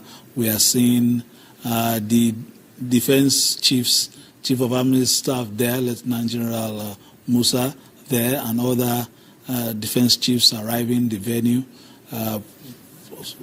signaling that activities will soon commence out here in Daura. So we're expecting very shortly the arrival of His Excellency, the President and Commander-in-Chief of the Armed Forces of the Federal Republic of Nigeria, President Bola Ahmed Tinubu, who is the chief mourner, to arrive the venue. And of course, the state governors as well from different parts of the country also arriving at the venue, and that's just outside the compound of the former president. Let's take in the ambience of Daura right now and just have a feel of what is happening right there on ground in Daura. Host, their counterpart and host governor, Umaru Diko Radda, at the government house, Katsina, from where they moved to the Umaru Musa Adua International Airport, where they received all dignitaries from, even from the neighboring Niger Republic. There is a representation from the military leader, Abdurrahman Chani, led by the Prime Minister, as well as other dignitaries from Chad Republic and other parts of Africa who are coming to join in these important aspects of the final respect for late Nigerian leader Muhammadu Buhari, who passed away 2 days ago in London after and a brief illness or prolonged illness, because he has been there for some time. Because some of the people of Daura were concerned that he was not able to celebrate the Eid al-Kabir here, which was a tradition for him. He came even when, as president, Eid al-Kabir was celebrated by him every year in Daura, but they missed him this Salah, and not knowing that they would miss him forever. So that was the statement by one of the mourners at his residence this morning. I can see the Minister of Information, the spokesperson to the federal government, Muhammadu, responding to questions while on his way to the because it's on helipad, because I can Twitter. see a number of media representatives arrived 3 hours ago. who were initially prevented. They were told that they will only be allowed after the remains were brought in. So they are now interviewing the Minister of Information, and that is Alhaji Muhammad Idris.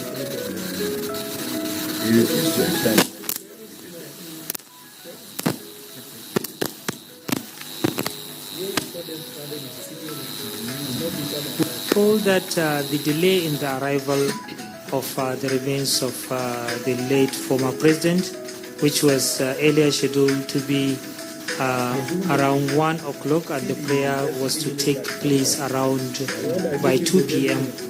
It is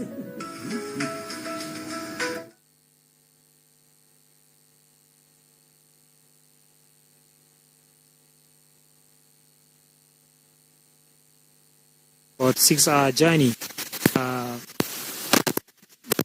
between the European nation and Nigeria. But here we are. Already his remains have been received at the airport by President and Commander-in-Chief of the Armed Forces, Bola Ahmed Tinubu, which was conveyed by the Vice President Hashim Shettima alongside the Chief of Staff to the President, Femi Bajabiamila. Alongside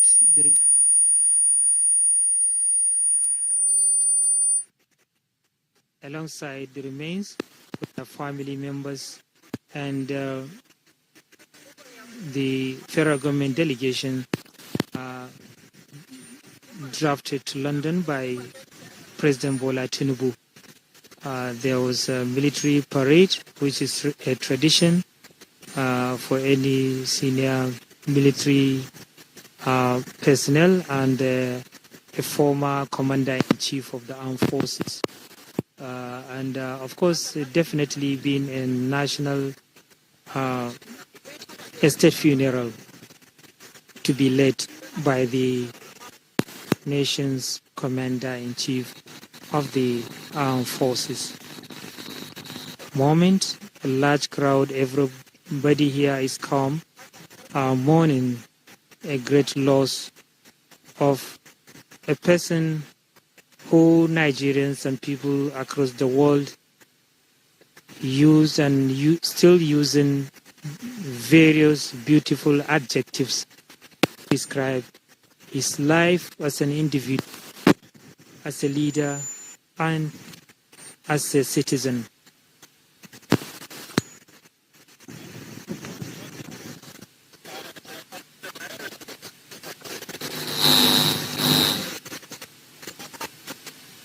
But any moment from now, since you may wish to know that the distance between the Daura and Kasana is about 72 kilometers, which is about an hour drive between But due to the nature of the trip and the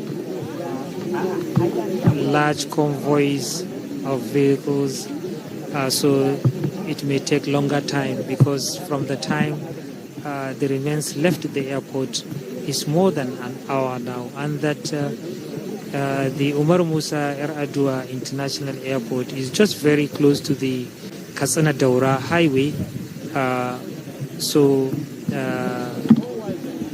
it's really not too far, or not very not short as well, but delayed by the crowd and the long motorcade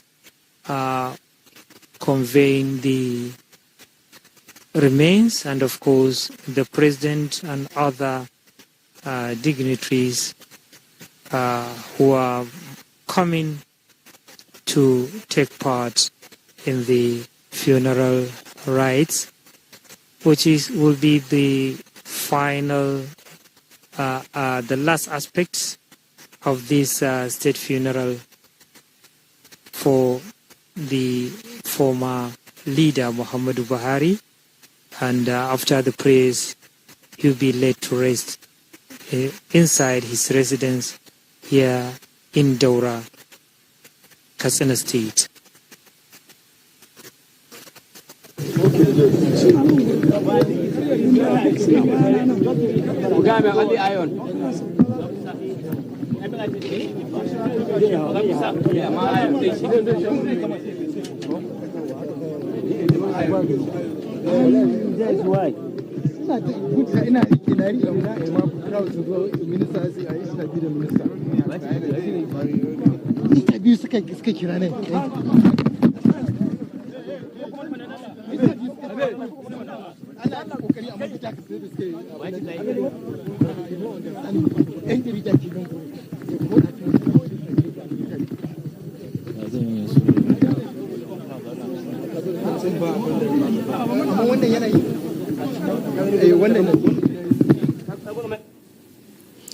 All right, live pictures from Daura now, as the dignitaries who earlier arrived at the Umar Musa Yar'Adua International Airport in Katsina now arrived Daura for the final funeral rites for the former president, late President Muhammadu Buhari. We're seeing different ministers and past administrators in the country thronging the venue. We'll be looking at, of course, mentioning some of them as we see them. Earlier we cited, of course, the Minister of Information ushering others into the venue. And our correspondent said the prayers will be offered around the helipad, but it seems as if there have been some changes to accommodate the crowd, as we can see in these shots. Like we earlier discussed, it seems as if the entire town of Daura has emptied to the compound of the former president to be a part of this event. And we can see there, of course, so many visitors to Daura today, a lot of leaders from the north, many of the eminent emirs already there, spiritual leaders, former administrators, talking about state governors, military administrators, current governors as well. And this has caught a cross-party divide. We have seen the acting national chairman of the People's Democratic Party seated, even perhaps what looks like the sitting room there of the former president, talking about Umar Dramagu, former governor Bello Masiri, and since so many of them there, of course, Chief of Army Staff there, Chief of Defense Staff arrived earlier as well, in company of other senior military officers, including most of the defense chiefs, all in attendance.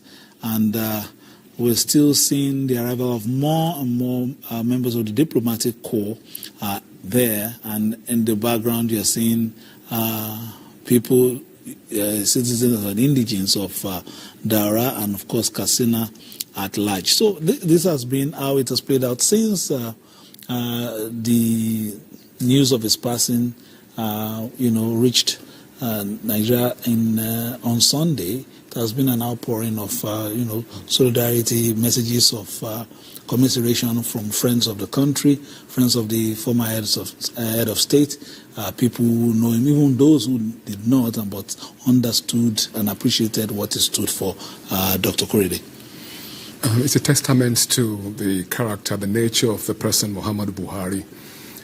It's what we're looking at, the result of the kind of relationship he chose to have with people whilst alive, in public service. We heard earlier from the gentleman that worked with him, closely in the media, that Baba Buhari was a president that was unassuming, somebody that would like to be your friend. He gives you the first shot to just make you calm down, like you're discussing, you're coming to meet with a fellow human being, a friend of yours, a father figure. Don't think you're coming to meet with an eagle that has, a big fire on his head, as the case may be. So he has all this about him, yet not given away his integrous character that has built over the years and has made him. There's also a testament by a gentleman who fought alongside with him in the Civil War, a retired soldier who, by fate, happened to be my senior at my alma mater in secondary school, the Great Ibadan High School. Excuse me. He said to us, on the platform and then in writing, that at a time there was a change in government in the 70s. They were looking for who, will rightly become the next chief of army staff. Those who are the authorities, those who are in charge of that operation, suggested a Muhammadu Buhari to become the chief of army staff because of his uprightness, because of his frugality, because of his integrity, because of his commitment and dedication to service. But along the line, they said, guy, if you make this man the chief of army staff, he may not listen to us if we're about to change things and all that. He will just stand straight. He was younger, so he will do that at the time. So he did not become the chief of army staff. They chose another person. A time came, another coup occurred, which he did not participate in. And they now had learned from the mistake they made earlier.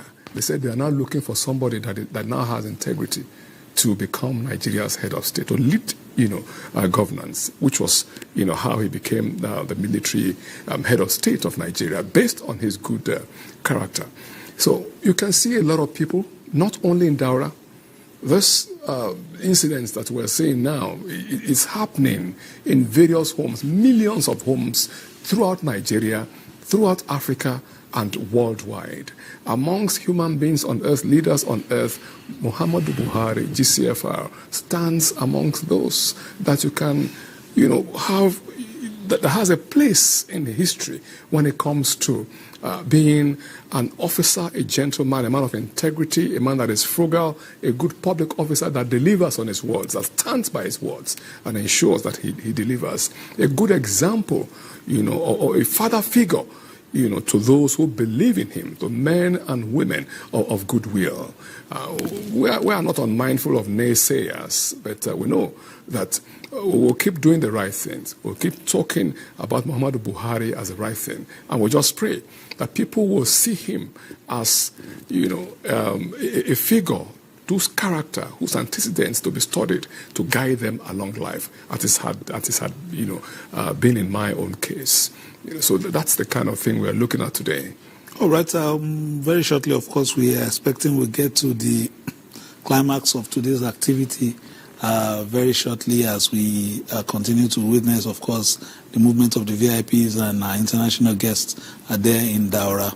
I understand there was a slight delay in terms of the flight getting to Nigeria earlier, that perhaps, will be the cause of the fact while we were expecting this to begin at 2 for our viewers. Of course, the remains arrived earlier, about 3 o'clock, just before 3 o'clock in the Umar Musa Yar'Adua International Airport in Katsina, and has since proceeded for Daura. We're expecting the arrival in the next couple of minutes, since we have seen the arrival of the presidential delegation already, and some of the VIPs we earlier saw at the airport.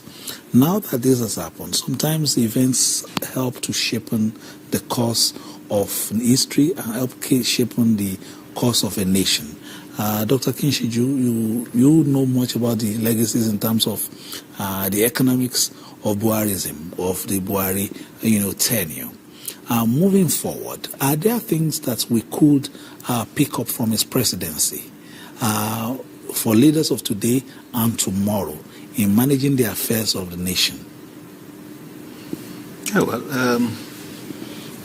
While it did not, in clear political definitive terms, described his leanings, his socio-political, economic leanings. But of course, scholars would easily situate him, in the context of a social democrat.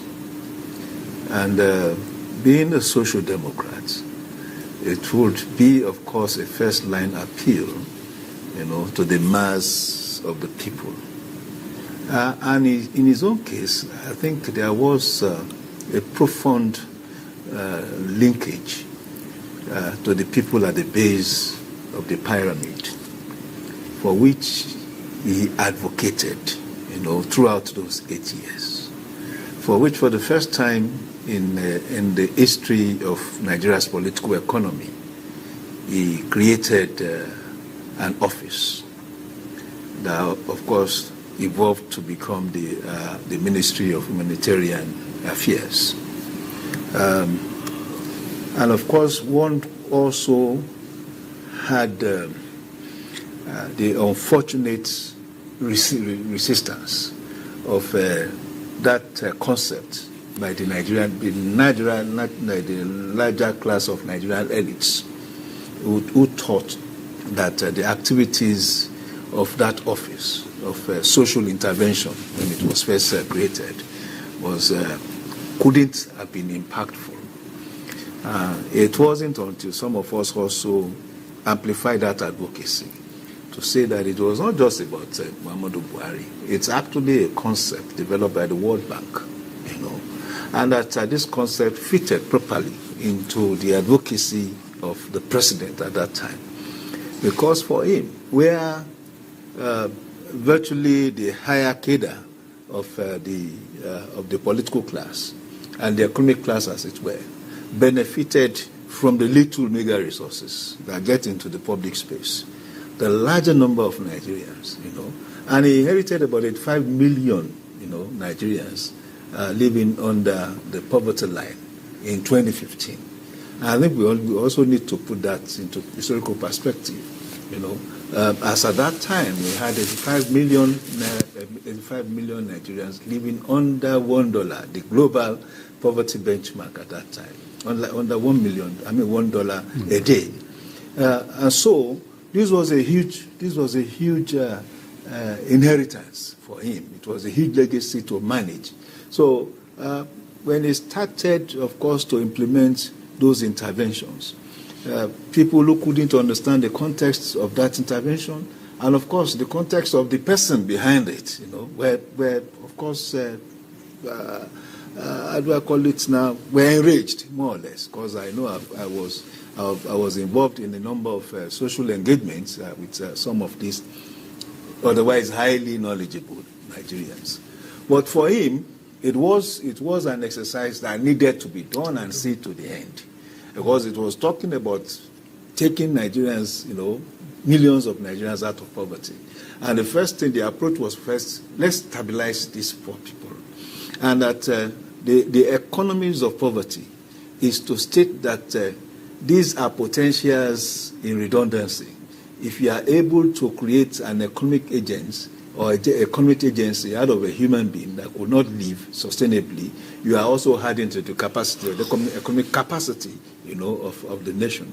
So I think the burden of poverty is still a major challenge for the Nigerian states, and there is still a need, to have focused programs, focused policies to circle out large numbers, of people in the poverty circles in Nigeria.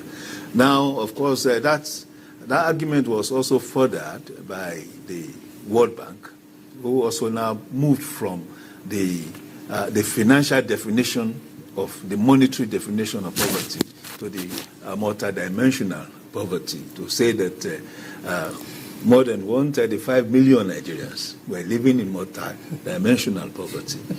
And of course, it became a political information, that was not exactly, how do I call it, tolerance, tolerating for the political class, because the opposition was easy, to reference that figure.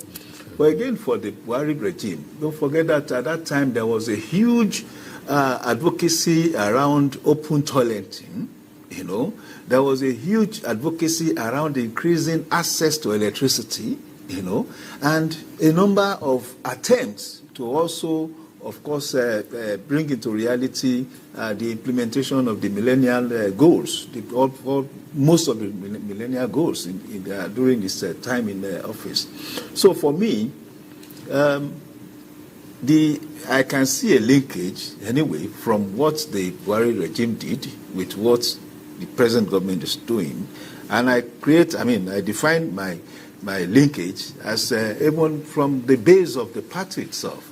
The party that God used late President Muhammadu Buhari and the current president, Bola Ahmed Tinubu, to establish. For the first time in more than 30 years, we could reference a political party that we could define easily what ideological standing they belong to. So I think going forward, there's just a need to create a more symbiotic linkage with what the late president was doing in terms of circling more Nigerians out of the poverty circle.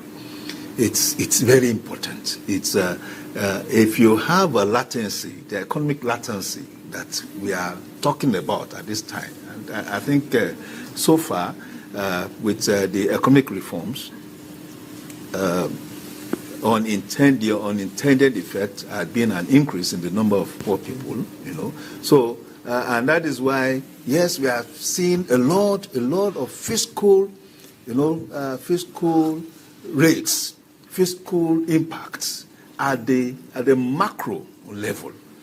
We are seeing inflation rate is falling. Most likely, the benchmark MPR rate will fall by the time the next Monetary Council meeting, Monetary Policy Council meeting holds. We'll see some other, which will also translate to reduction in banking interest rates and all that. But everybody agrees that the millions of Nigerians that are the base of the pyramid are yet to feel it, So that should be a major focus. Everything should be done, to get to hit that large community. We are talking of more than 35% of the population. So if this government is able, of course, to achieve that, it would have been a major accomplishment. And of course, it will be an accomplishment that can be worthy of the memory, of late President Muhammadu Buhari. Well, let's look at the policies very quickly, Dr. Korede. And a lot of people have said this, that you vote for parties, you don't vote for individuals per se, especially when you are looking at the legalese surrounding elections and all that. They say it's the party that is the platform, you vote for the party and all that. But in terms of Buhari came to every election with his reputation. whichever political party, be it CPC, AMPP, and eventually APC. He had his followership based on, a reputation he has built over time. And that resonates with me in terms of, being able to identify him with his particular character and what to expect from that character. Are we having that now in our polity? Especially, it's not a reputation built at the national level. It was built from his service in the military to the, positions he held while he was rising through the ranks. Are we having that now? And are we, will Nigerians queue behind such characters now as we, continue in our democratic journey? That brings to mind the principle of party supremacy. Yes, the parties are the ones being voted for in every election, the political parties, officially by INEC. You vote for the party. Actually, you thumbprint for the party, not for the individual. But the party in itself, the owners of the party, the powers that be within the party, the management of the party, will look at personalities that has a history of good leadership, that has a good history of followership, those that will be the winning card for them. The personalities of these two amiable gentlemen, Muhammadu Buhari GCFR, now late, and the incumbent president Bola Ahmed Tinubu, had built, political values for themselves over the decades. So irrespective of the political party they are representing or they are campaigning upon, they will always win any election whilst alive. So I don't want to say that their personalities, their persona, towers over the party, with due respect to what we have agreed to allow party supremacy, to take over our administration of politics, by INEC's council, to political parties. And this is how, you don't find people who will come into a party, spend all the monies and then ask the executives to park to one side while they rule over the party.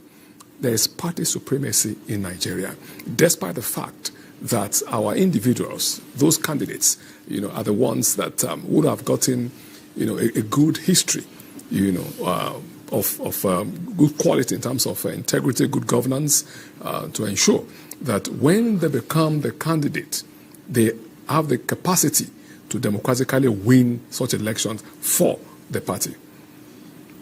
All right. Mr. Festus, you listen to what Dr. Korede was saying just now. We saw a movement, in 2015, what everybody now calls a coalition. They called it a merger in 2015, in 2013, moved to 2014, and then eventually contest in 2015. AMPP, CPC, APC, and an element of APGA being a part of that contraption. Now that we have, this meeting of minds, and we're seeing some of them now, still coming up based on their, yes, it was a merger, but we still see elements of those parties, in terms of their outlook to governance. We had people in the CPC bloc in that government, people of the APC extraction, the government, AMPP, as well as APGA. What have we learned from that? Were they able to, under his supervision and during his presidency, were they able to fulfill their promises? What Nigerians were looking for in 2015? Why that was such a popular platform? Yes, like I said earlier, that when the president was elected, now late President Muhammadu Buhari, the expectation was high. People felt that indiscipline, corruption, and some other things were at the height of it. And if nothing is done, Nigeria was going to crash. Now, when he came, the body language thing we talked about, you could notice that for the first 3, 4, 5 months, things were right. And we started talking about body language. What that tells you is that We know how to do what is right. But for some reasons, for some benefit that we get from what is wrong, we refuse to do what is right. Now, normally, you are a Nigerian, and I wouldn't want to say that, but we also need to tell ourselves the truth. Whenever there is any system that is meant to check corruption, you will see people investing money on how to circumvent that system. Spending so much money on how to, okay, this one just came. They said that one is very strong now. You cannot enter NTA now. If you are not a staff, if you don't have a card, if you don't have something that will make you enter, somebody will bring out millions of naira to see how they can circumvent that particular structure that has been put in place. So after about 6 months, for the first 6 months, people were studying how do we circumvent this man that is Megaskia, that's a man that does everything right. They were now also looking for how to infiltrate those that were appointed and those that were close to him. We started seeing things like snakes swallowing money and some other things in the country. But the thing is, as far as Buhari was there at that time, from what we saw, those CPC voices, ANPP, ABGA, and some other people, they were silent. Once Buhari is there, Buhari is there. It was about Nigeria. But whenever they want to discuss things at the regional level, we will not be able to say, okay, Dr. Korede here is light skin, I'm dark skin, let us do. By the time we come to Fisayo is talking to every one of us as panelists, and nobody is light skin, nobody has another color. So while he was holding sway as the president of this country, those were also voices. And don't forget that first 2 years, governance. Every other thing is next politics. So immediately that politics comes, you discover that those other smaller voices will begin to speak out more, because politics is very local. What we have in Abuja here is not politics, except if you are from FCT. Yeah. What we have here is people coming from those regions. So when the noise, the CPC block, the ANPP block, the ACN and the ABGA, a part of it, when they want to get the next power, you begin to see voices coming. After all, you were not there. After all, you were not this. After all, you were not this. But Buhari tried as a president to be able to unite. But you can never, I would say, you cannot silence these voices, because they came together as a coalition that we are calling them now. Then it was a merger to form the government. But when they go back, there are still places like, I'm from Delta State, or up until very recently, they will tell you that go and sleep. Delta is PDP, and nothing can be done. So if that PDP should come into a coalition, when we go back to Delta, the PDP's voice will be louder than any other coalition that you'll be hearing. But as far as we're coming to Abuja, the one united front will be louder. So Buhari tried as much as possible to create that one Nigeria image. But going back to the states, because politics is local, we see how those voices that were echoing. I'm coming back to you, sir, but let me just take Dr. Sanusi on this. You know, the former coordinating minister of the economy, Dr. Ngozi Okonjo, while I was the head of WTO right now, World Trade Organization, mentioned that when you fight corruption, corruption fights back. And we continue to see that play. Is a flaw in our administrative process even when you come with good intentions? There are people, there are so-called some cabal, some whatever contraption you want to call it, just staying there waiting to make sure that you score an own goal. Well, good intentions alone do not curb corruption. You need to put structures in place. You need to, introduce technology. You need to study, do your research, study the system, understand where the loopholes are, and where you need to replace, manual, services or services provided by human beings. If it's going to be better to use machines or, technology, you do it. And then you have mechanisms, to check at every point. A Buhari is required, right, at the helm for corruption to dissipate. But then him alone cannot do it without having all of these structures in place. I remember when he just came in, some people started returning money, some people were running away, going on exile. People just thought it was going to be like it was in 1983. But, obviously it couldn't be like that because the processes are different now. There needs to be investigation. You need to be found culpable. You need to go to court. The court needs to do their bit. At all of these stages, corruption is involved. It's quite sad. So it's difficult if it's something that most people, citizens, staff of agencies, even staff of anti-corruption agencies, staffs in the judiciary, everybody is in the business, except you. And when he tried, it's a business now. It's a business. It's a way of life. Unfortunately, I remember when he tried, to arrest some judges. You remember corrupt judges? He had facts and everything. So how can you carry a corrupt judge to be tried within his domain and expect that he would come up without having a clean? With having his image rubbish. They see it as this is one of us. We should not allow this to happen because it's sending a wrong signal. So how best can you do it? He tried that, it didn't work. There was a backlash. Even within the anti-corruption agency, a head of the agency had to be removed, because of all of this. But then I also noticed something was happening. People that were close to Buhari that knew that he didn't like corruption or anything associated with corruption, they latched on that and used it to also displace some of their enemies that were not necessarily corrupt. Because once you tell a Buhari that this person is corrupt, you have already spoiled his mood.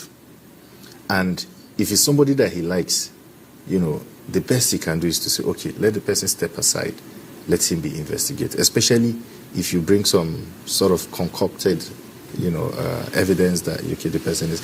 Most of the time, if you go and investigate those people, you find out that they were innocent. It happened on 1 or 2 occasions during the last administration that I remember of. People try to use the fact that he doesn't like corruption to, fight. But it's a good thing to have a leader that is known for his stance against corruption. But beyond that, we need to put checks, balances in place.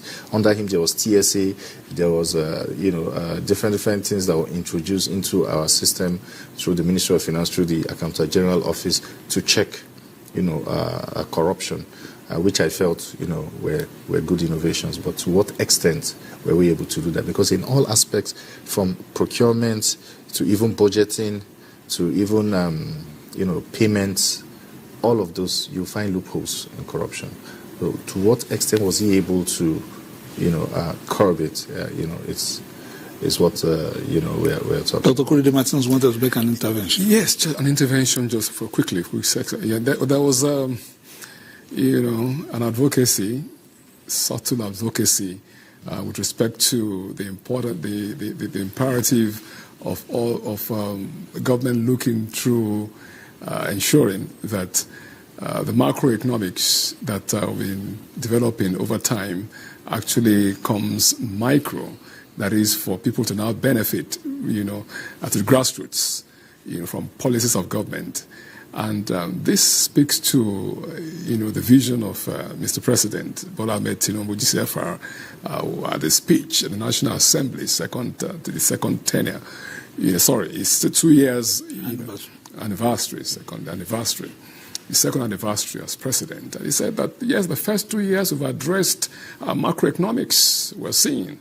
But by the third year, that we're latching on to, and the budget, 2025, that will commence as soon as National Assembly, reconvenes properly after all this, we'll deal with microeconomics, to which, they've budgeted a lot of money for things that will go to, micro businesses, small and medium enterprises, starting with the will be expanded, student loan scheme that a lot of parents who can't afford to, train their children in universities and polytechnics are benefiting, from. They're looking at per local government 1 million, nano businesses being supported. Looking for how small, medium-scale enterprises will be given single-digit loans. And at the larger scale, if you're a manufacturer, you have, excuse me, you own a factory that is verifiable, and you want to resuscitate your factory. Once they found out that you truly, running this business, you need money. 1 billion naira will be available through Central Bank of Nigeria to do this single-digit, credit for you. So all these are embedded in this 2025, budget that is oncoming. So we're trusting that once National Assembly reconvenes properly after all these national programs, the life of the 2025 budget will take effect, and all this will be. So that will put pay and answer to the imperatives and I want to latch out on some of the submissions of Dr. Sanusi Mohammed, where he works. I don't know whether it's pro bono or just closely with the Central Delivery Unit of Nigeria. Under the Special Advisor on Policy, and there's concept, and there's the implementation of that policy, and that's where sometimes the human interface fails in terms of making sure that this gets there. For instance, let's look at the issue of removal of subsidy and the windfall that has come at the state level. To just start with that, sometimes almost triple some of the monies that they've collected, more than double in some cases in some months.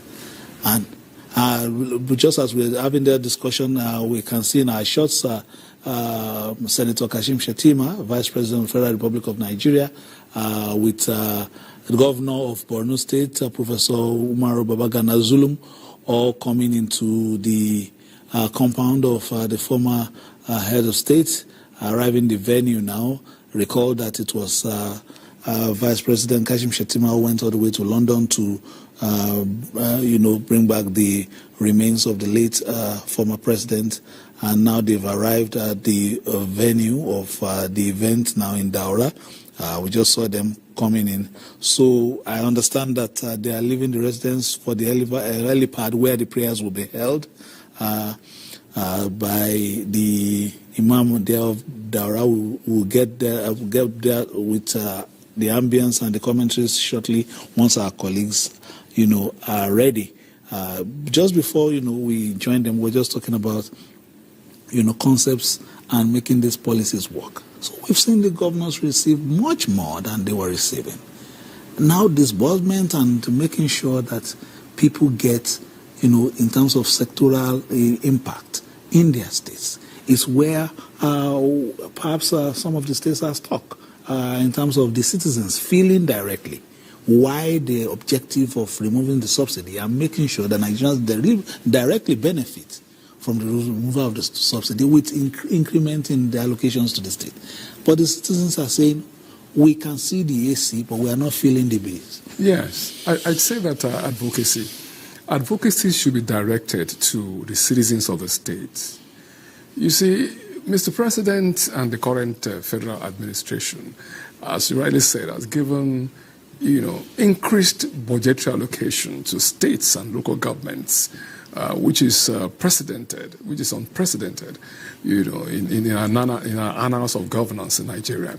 So civil society organizations, advocates and all that should encourage citizens of each state to ask their governors questions, to write letters, to go ahead with subtle campaigns, to demand for how these monies are being spent every 30 days. They come to the Federal Ministry of Finance, and the 1.6, 1.5, 1.7 trillion naira is shared between the three tiers of government. And governors go away with tens of billions of naira per state, and local governments get theirs directly. So people need to direct advocacies towards that. The federal government is doing what they could in terms of providing infrastructure and promised that, we'll go into actually ensuring that citizens benefit. But the president of Nigeria can only do the best by ensuring he allocates enough money to your governor. And it's the duty and responsibility of your governor and his cabinet to ensure that translates into assisting, the citizenry. After all, there cannot be a federal government without local government and states. Nigeria is made up of the 774 local governments and FCT and the states. Federal government is not, geographically Nigeria. The geographical expression of Nigeria are the 774 local governments that are embedded in states, that is the states and the FCT. So we have governors who are educated, governors who are experienced, governors that are voted for by the people. So our advocacy should go to the people of each state to make demands of their excellencies, for them to bring to account what they are doing with these monies they are receiving from the government of Bola Ahmed Tinubu GCFR every month. All right, to understand the prayer is taking place, we'll take you to the Daura.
ka gane in wa'ancan sarakunan suka fita biye gudan za su yi da sauran sai su ba mutane can ba sa tafiya ne can a tsaye suke ka gane magana ka gano kamara ta sadanta mawai da mutane sun san kansa yau kuna ina ai ne ba wake a cikin sai suke wasu ko ai waye shi ya je ai sallai ina ga ma muna nan duka muna nan an sa mu cikin helifat amma kuma duka ba abin da wanda ya sa abin da yake a waje ta zo asali da karfe 5 Allah ka ga maka yan jarida su kansu ba za su iya baka labari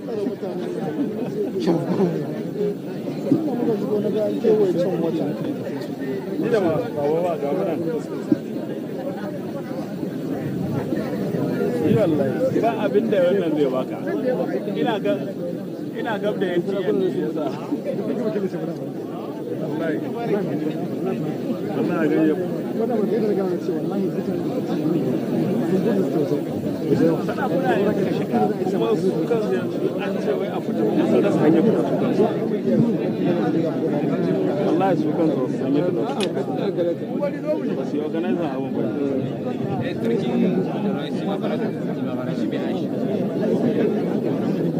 ya tuta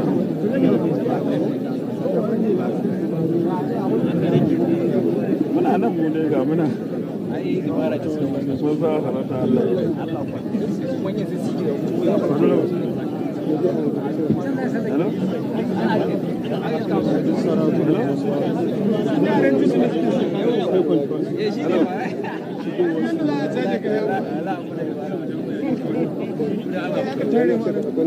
ai ba wannan bane wannan nan cikin da ake na cikin wancan ai ga shigo ga nan ku ka shigo okay wannan shigo wannan assalamu alaikum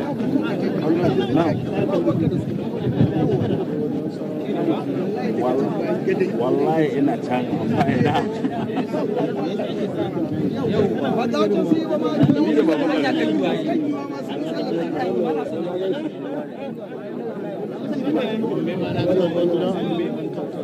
wannan gwamna abin da waje ba mutum abin ne kawai Allah ya hankali ai yanzu ba ya sallafo ko an yi yanzu kun za ku riga gaya mana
Security.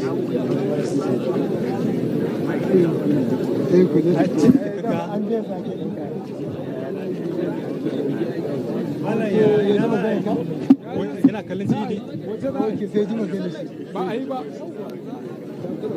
kuna take yake hoyi ne take ina ga yanzu dai za a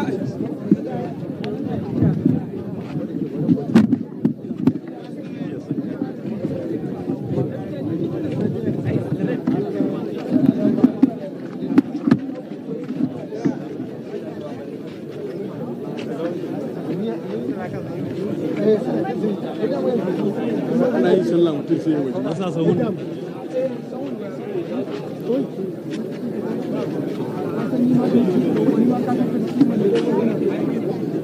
a rike waya a hannu dama na so a yan karama ce ni na toma da ita daman ajiye abuna ne na to da wata kagaci layi ne kawai zan da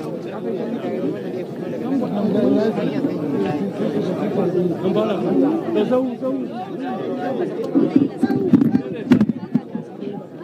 za a yi sallah zo mu je nan misal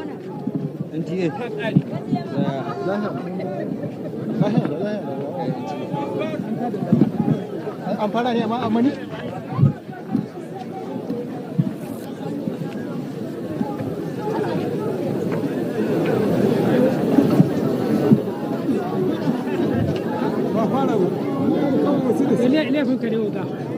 ai baya gano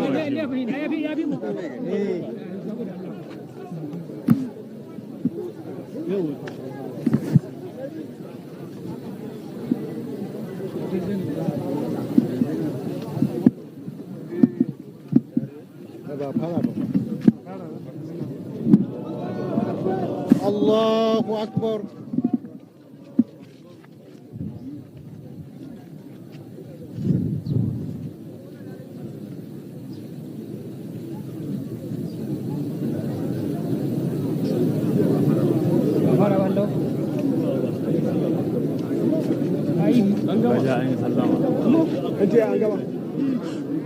An gama?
Okay, that was the funeral prayer led by the Chief Imam of Daura and attended by President Bola Ahmed Tinubu in honor of late President Muhammadu Buhari. And the place was the helipad was too full that the funeral had to be conducted outside and with the remains inside the because of the there. And ambulance is now being moved out of the premises or the surrounding of the helipad to the residence of the late leader, where he'll be laid to rest within the courtyard of that private residence here in Daura. That attracted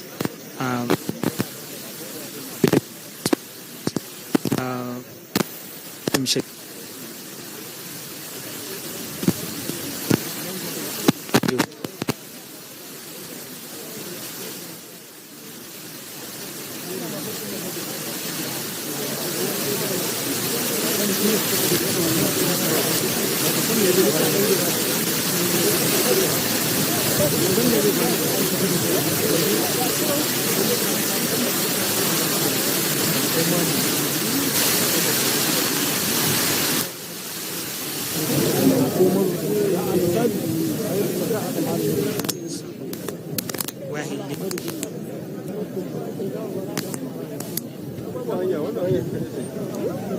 He lived a significant portion of his life here, especially when he left the military, and after leaving office as president, the 15th president of the Federal Republic of Nigeria. Indeed, the people of Daura are in a state of mourning, though it's a national mourning. There is 7 days declared by the president as days of mourning. Flags are flying at half-mast, and all ministries, departments and agencies directed to open condolence register at the entrances of their various offices in honor of the great leader who is now receiving the final respect from the nation he served for several decades, because he joined the military in 1962, so he has been serving the country for more than 6 decades. 1962 to 2025 is exactly 63 years. Now the president, vice president, emir of Daura, ministers and all dignitaries are moving towards the residence of former President Muhammadu Buhari, which is located not far away from this helipad here in Daura.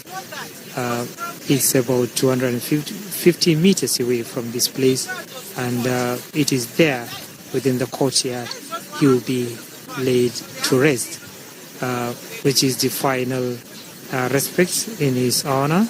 And the 7-day mourning continues till Sunday next weekend. And the third day fidel prayer is expected to be held tomorrow morning, that is Tuesday, at his private residence, and is expected to be attended by the Vice President Kashim Shettima, who has been with the family of the deceased, together with the Chief of Staff to the President, Right Honorable Femi Bajabiamila. And the prayers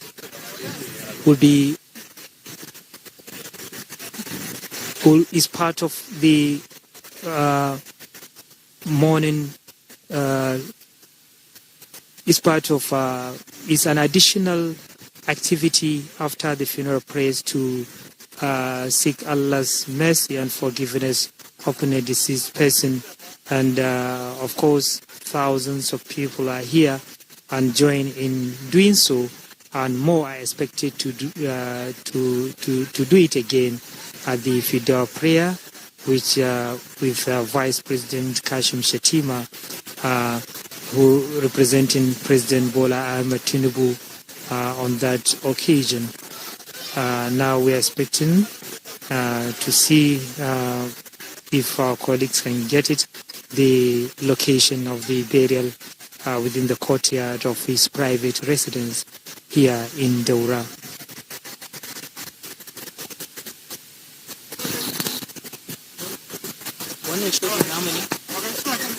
How many? Lots of off records, man. Lots. Sure. The prayers have been concluded as supervised by the chief imam there, and then of course the Emir of Daura present also, President Bola Ahmed Tinubu, Vice President Kashim Shettima, all witnessed the prayer, and now the movement is to the family compound of the late president, and where he will be buried at his courtyard. I was seeing shots of his final resting place on your left there. That's where the remains are being awaited by members of his family, close associates, as well as dignitaries who have come to witness the exercise. Sometimes religion humbles you. After traversing the whole world, you come back and then you see the final resting place, then you know that man is just on a journey. Yes. Dr. Sanusi. Yes, as a matter of fact, I think, this is deliberate. God wants us to understand that this life is transient, and that, as he has written in various holy books, there is a life after this life, and do not try to make this life your final abode by, acquiring what you don't require. If you look at the final resting place of our former beloved president, Muhammadu Buhari, you see that it's just a small square inch of dog, place, soil for him, to rest eternally. This is also a lesson for everyone, really, whether you are in office, whether you're a big man, whether you are, just a poor person. We are all going to die. Every soul shall taste death, and that will be your final resting place. Everything you've acquired, all the houses, all the vehicles, all the money that we all strive for, you're not going with anything. You're only just going to go there with your legacy, your good deeds, and all the shortcomings that you have. And at the end of the day, you account to your Creator. So there's a big lesson there for people that think. But then it's just we sit down and just sorrowfully talk about these things. But by the time the president is laid to rest, after 2-3 days, everybody will just go about their normal business again, which is also a lesson in itself that just like late President Buhari lived his life, he didn't really care about what people were saying. He had a focus, he had his principles and his legacy that he wanted to leave behind. And he knew that at the end of the day, he would be alone. So if he cared about what people said and he did things that were not right, now he's alone. He's now with his Creator. He now has to account. So we shouldn't toe that part of, doing what's wrong just to please human beings. We should also always strive as individuals, as leaders, to be fair and firm, to stand on what's right, and then at the end of the day, you know that you are going to account for it. All right, I was saying former governor of Nasarawa State there, Alhaji Tanko Almakura, all of them are moving into the compound of the former president to give him a befitting farewell as the funeral burial rites are about to commence.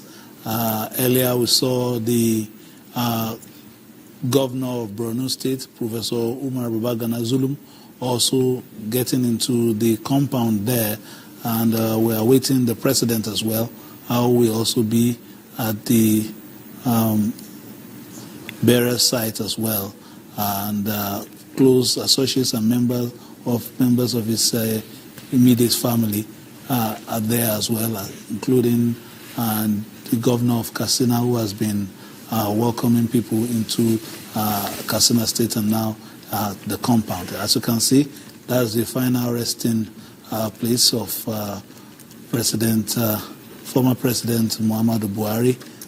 Like Dr. Sanusi said earlier, from the big residence of the villa and different places around the world, for man, at the end of the day, it's not much more than just the size of your body laid to Mother Earth.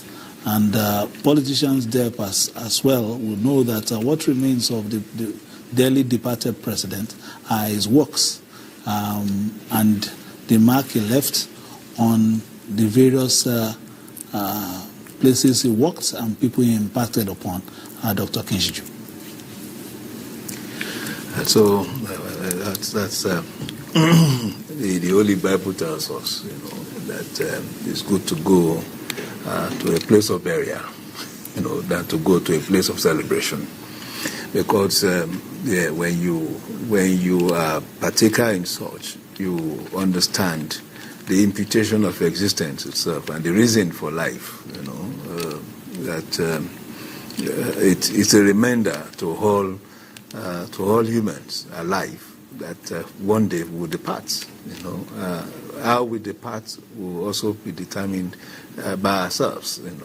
But the truth of the matter is, no matter how we departed, there's just a small space for us, in the ground, and that it is a memory of what we have done. It is the numbers of people we have impacted. It is how the extent to which we have developed, if we are empowered, develop our environment that people would remind us about. Because the reality, and as we are seeing, is that life itself is not about, it's not in the assets we acquire. It is actually in the number of people that fondly remember us. And perhaps this has a way. I mean, I am not a prophet. I am not so religious, but I believe that this has a way of also following whoever departs this world into the other world that I also believe in. Yeah. If you had impacted people very well, especially where you had been a beneficiary of the collective, and I'm saying, for instance, you represent the interest of people in your constituencies, in your local governments, in your country. You are the custodian of the aspirations, the needs of these millions of people, these multiple numbers of people. In what way have you been able to serve the purpose for which they have invested in you? And that perhaps makes politics, to my mind, perhaps the most strongest, the highest, the climax, the peak of all responsibility required of humans, because at every point in time, in the gathering of people, there will be leadership that are supposed to serve the needs of the people. And we are the people that invested their trust, their confidence in you. How have you been able to return to deliver, their expectations and all that? We sit there today, Howards, and it's not just in this studio alone, and I'm very sure studios in various parts of this country, perhaps various parts of the world, talking about this great man, because in different ways he had impacted us. And some of us can actually stick out our neck and say that in truth and indeed, we testify to the fact that this man lived like this and as this. But how many politicians that had walked the face of the heart of Nigeria can we also reference, and give testimony to about this? So we pray that as we evolve as a country, as a nation, that we have more people that would determine, to give more of themselves to the people, especially when they find themselves in position of responsibilities. And it's not just about politics. Even in the civil service, either at the federal level, at the state level, at the local government level, it's important that essentially we have the determination to serve, and indeed to serve in deed and in truth. Mr. Festus Fifen. Doc has said it all. There is a quote from my pastor in those days as a growing up younger man, that I would die empty. It means that when it is time for me to go, there will be nothing that I should have done that I did not do. Looking at that grave, I took note of the firewood. Did you see the piece of wood? Yes. There. That's what they used to cover. Yes, with all the glamour, with everything. I've been to that compound. I know how big the compound is. And if you look at the size of the grave, it's an inconsequential fraction of the whole of the compound. And this is a man, he died in London. He was flown here to Katsina, to Daura, even to his compound, and now he's ending somewhere there. So the question should now be, with all these our bragado, as it were, to what end? I'm a journalist. I've done that for a couple of years, and I can tell you how some people. Doc made a statement that, especially if you were made by the collective, that is, some that enjoyed scholarship, some that the state trained, they are the ones that will now oversee a system where the children of the rich can no longer afford that same education or afford the basic necessities of life. When you finish all this, let's even assume have positions, what will you do when you eventually get there? Dr. Ruben Abati, I remember he wrote something when he left with President Jonathan. He said, the phones are no longer ringing. Meaning that when you leave that position, this your larger-than-life attitude, thinking that you have everything, thinking that you are in control of everything, will no longer be there. And at the end of the day, it will just be you, what you have done, and that little grave where you will end. And for those of us that believe in the life hereafter, you also account to your Creator how you spent your time. So it's actually a time of sober reflection, not for the dead anymore, because he is done with his own. It's for those of us that are still left, and nobody is going to leave this world alive. I remember a colleague that wrote part of the tribute he wrote for President Buhari. He said, oh, you have gotten there. The rest of us are on the way. We are coming. And somebody said, why would you write something like that? He said, for each day you wake up, you sleep, you wake up, you are getting closer to your grave. And that is the truth. So whatever privileged position you have, the power that you have, make a difference while you still can make that difference. I don't like this part. As a journalist, when you interview people that have occupied offices before, you see them talking about some of their regrets, some of the things they were supposed to do. Some of them will even be encouraging the incumbent. This is what you should have done. But we normally ask them, while you were there, why didn't you do it? If you know that this is right, you should have done it while we were there. But give and take is a lesson to every one of us. And we pray that this will also serve as a lesson. The highest position in Nigeria is the position he has occupied, not once, but twice. And there's also a governor and some other positions that he had in this country. So if you can get to the position of the President of the Federal Republic, and at the end, that is where you are buried, no matter who you are in this country, no matter the money you have made in this country, one day you will also go this way, and you'll be remembered by the legacies that you leave behind. So it's actually a sober time for every one of us. And we hope that those of us that are still breathing can learn from this, not just to participate in talking about Buhari. Buhari has finished his own. It is left for us now to also use the time that we have left, so that when we also leave, people can say good things about us. It might not be in this setting where the world is saying one or two about the president, but in that your little corner, also make sure that you make your impact felt, and that people also celebrate you. Dr. Korede Martins. Yeah, I'd like to say to my brother, not to worry, your appointment is on the way. Thank you very much. Well, the man Muhammadu Buhari, he came, he saw, he has conquered. He has left the stage for you, I, and us, collective. The stage is there for us to continue, act the roles that we are performing. And the end, it doesn't matter, number of decades to come, the end shall still come for this mortal body with time. So what will determine where you will end up will be your activities on your relationship with fellow human beings, what you do actually. So let's make it positive, let's make it goodly, let us make it a rewarding relationship between us and fellow human beings. And by the special grace of the Almighty, the hereafter, positivity, Al-Jannah shall be our portion. All right, Doctor, let's look at, politically. We've been talking of 10 million, 8 million, 10 million, 8 million that he returned in many of, even 12 million, that he returned in many of those elections. Is that movement still on? Or is it just about the man? Well, the movement, to a large extent, I'd say, is still on.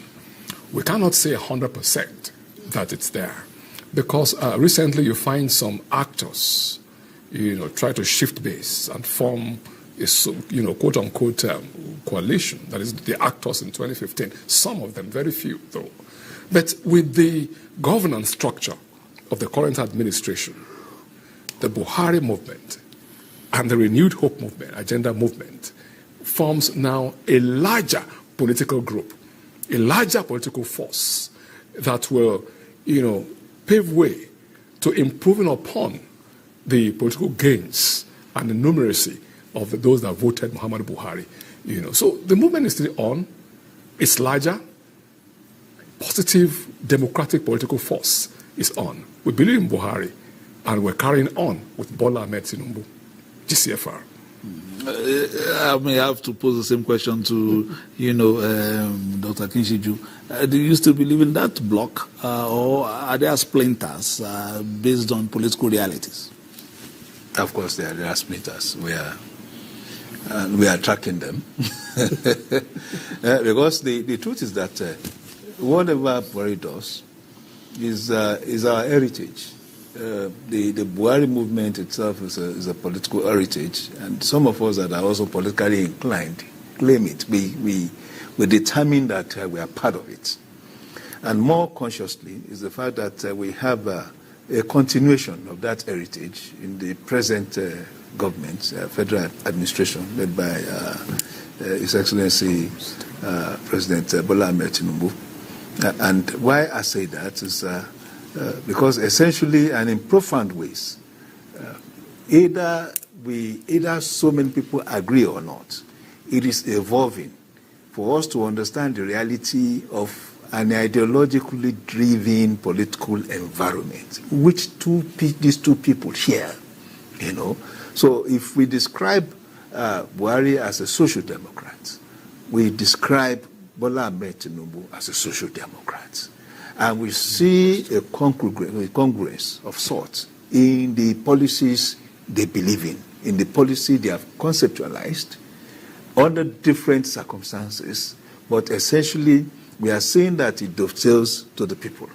And that's the most important thing.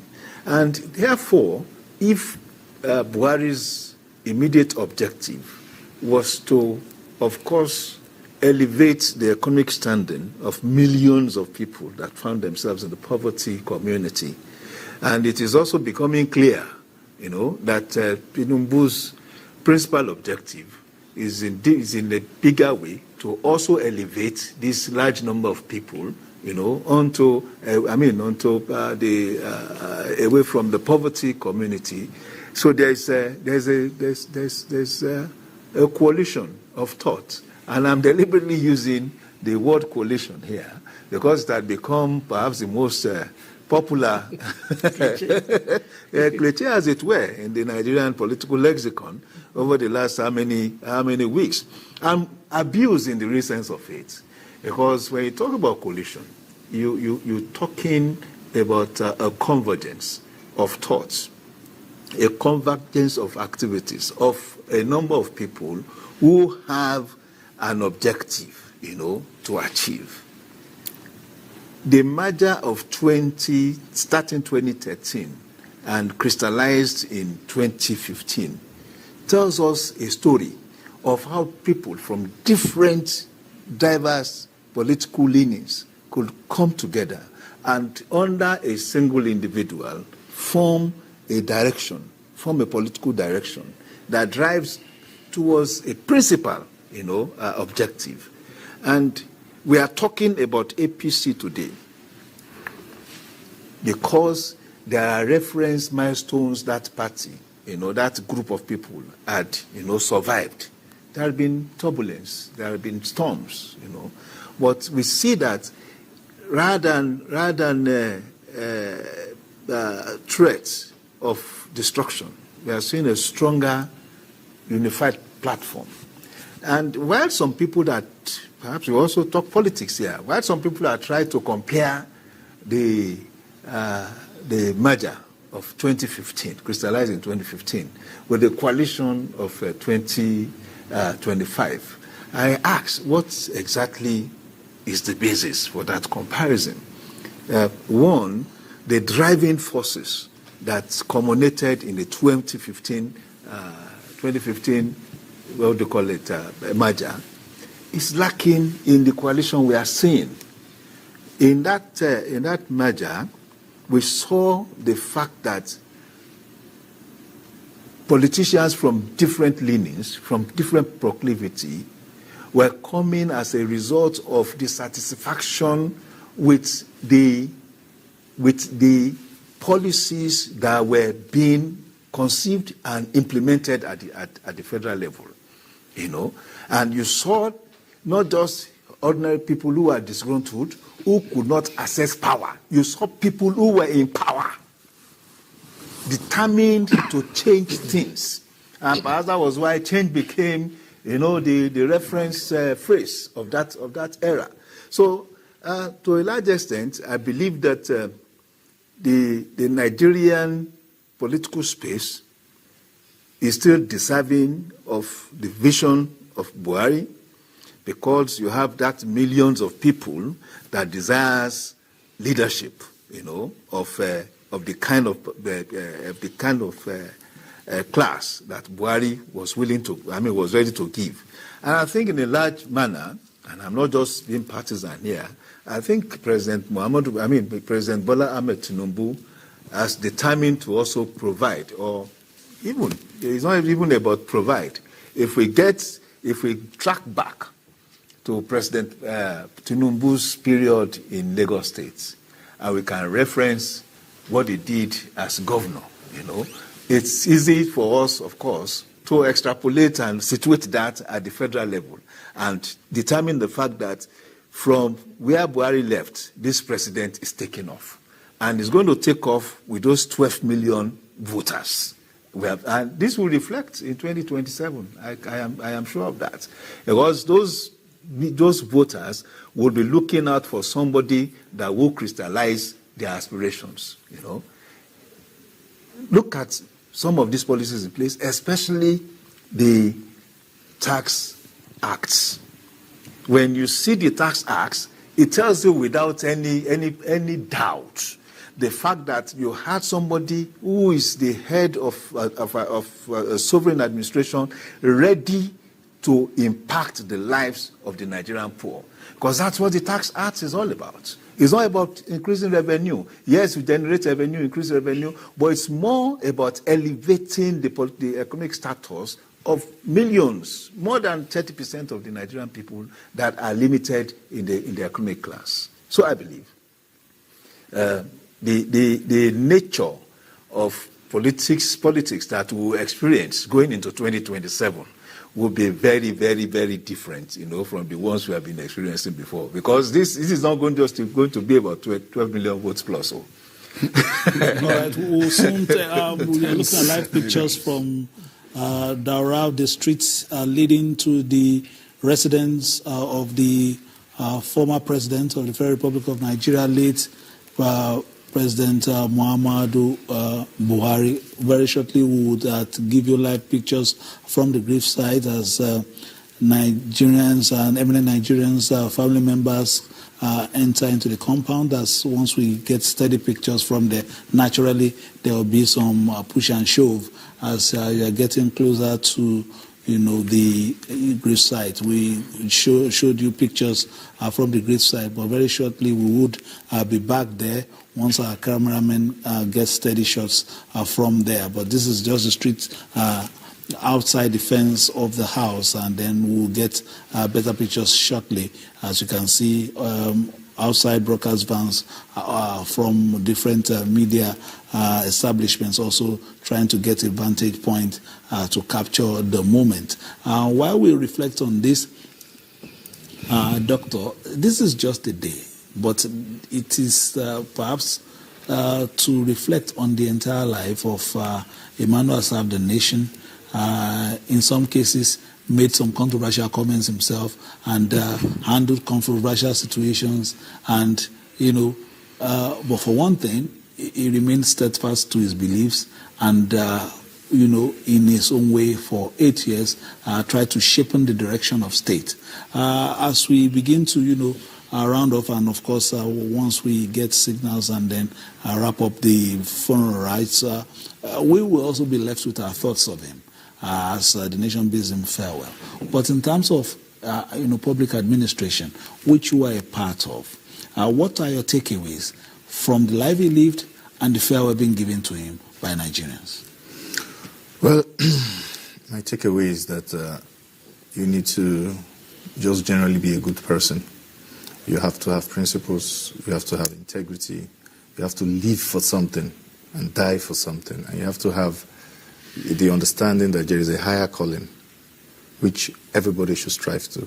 Ultimately, as Muslims, we believe that we are here to worship our Lord, our Creator, and by so doing, any sphere of life that you find yourself, whether it's public service, whether it's civil service, whether it's just business, your relationship with people and how you project that worship in terms of your relationship is also part of worship.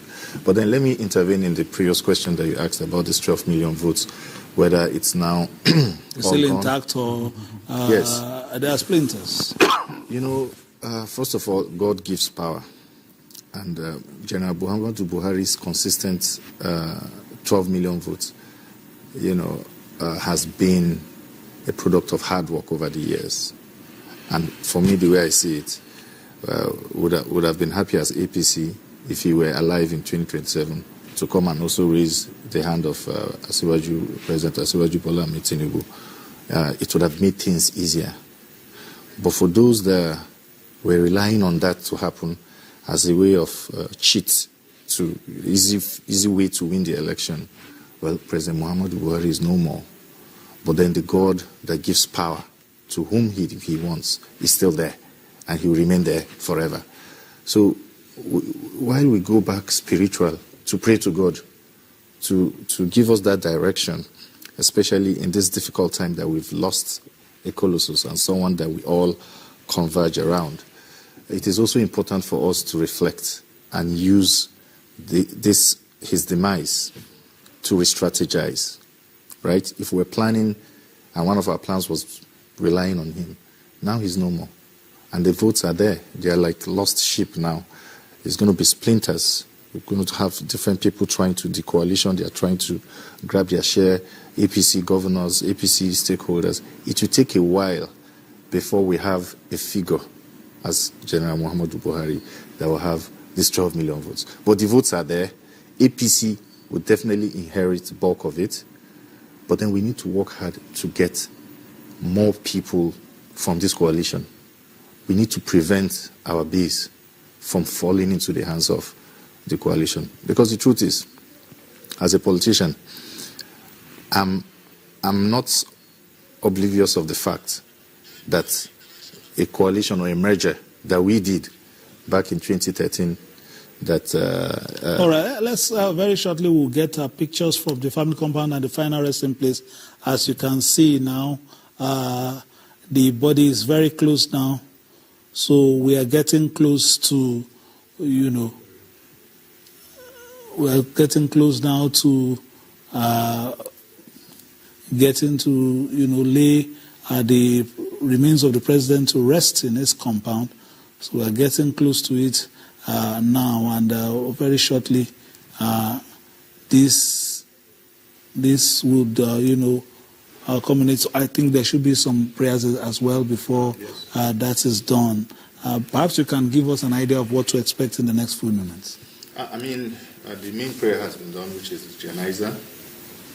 Right now, they would, fix the grave properly, set it in such a way that he can fit in the way that it's recommended in Islam. And he will now be buried. The grave will be covered. But then, before this is done or after it's done, you would have maybe the imam there or a preacher there that would just generally talk about life and death and just a sermon. And that's about it. He will be buried and everybody will depart. And then other people that wish to, give their final respect and just offer some prayers, this is the time to do it. Although this is a continuous thing, but they would continue to do that.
Mike is there.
It is now time for the oration to be rendered by the Chief of Defense Staff and President of Nigeria, General C.G.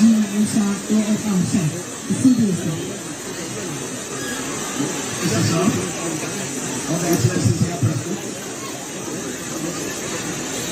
I, General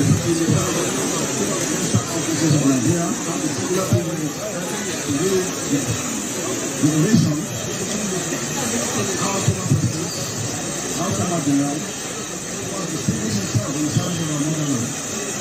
Then President Muhammadu Buhari was born on 22 December 1954 and hailed from the Daura family area of the after the primary school education, he attended provincial ministry of Daura in obtaining his first official certificate.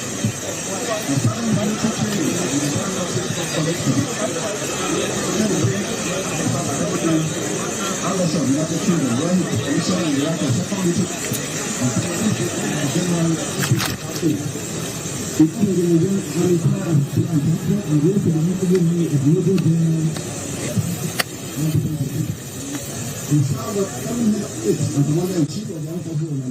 With tasty Tom tomato mix, you can cook any of your customers' favorite meals. No color changing like. It's thick. A little is enough to get your desired quantity.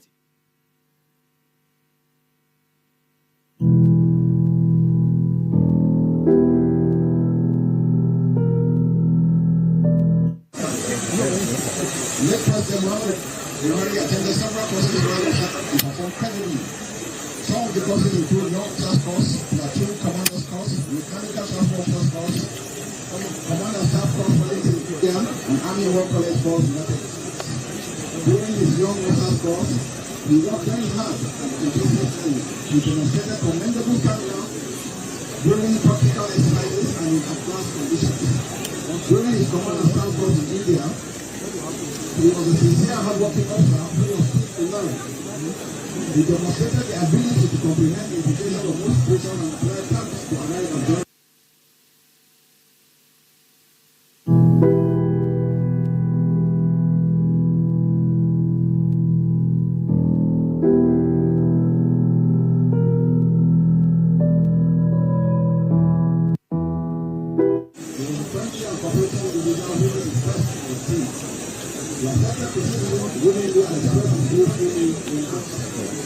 During his Army War College course, he was a well-read and disciplined professor who demonstrated a vast range of knowledge and successfully related issues. He could read through the various issues to identify the source of the and use appropriate disclosure and conditions. It displayed the power of the planning of issues, together with the remarkable ability to deal with a wide range of complex issues simultaneously. He was intellectually curious, completely his intimate knowledge of foreign political relations problems made him one of the key motivators in his family. His outstanding quality of conducting research, communication skills, and knowledge were actively brought to bear during the course. Late President Muhammadu Buhari proved his acting as a professional military officer while he served and held several command, staff, and international appointments.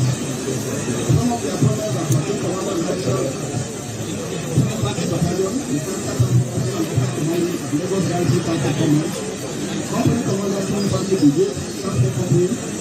The former president also served during the Civil War as Battalion Adjutant and Battalion Commander in the Infantry Battalion.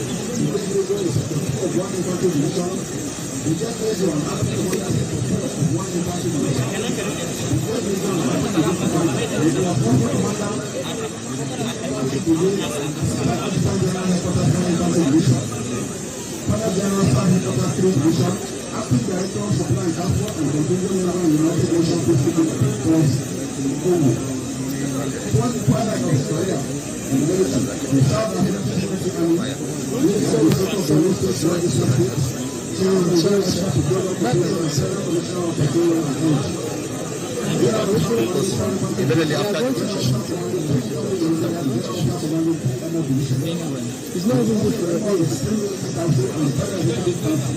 The head of state, the chief commander-in-chief of the Armed Forces of Nigeria, and President Commander-in-chief of the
of former President Muhammadu Buhari being read by the Chief of Defense.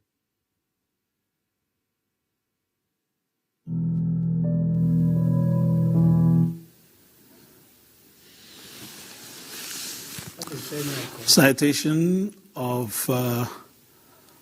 former President Muhammadu Buhari and of course his military accomplishments being read out by the Chief of Defense Staff, Lieutenant General C.J. Musa there, talking about his accomplishments and the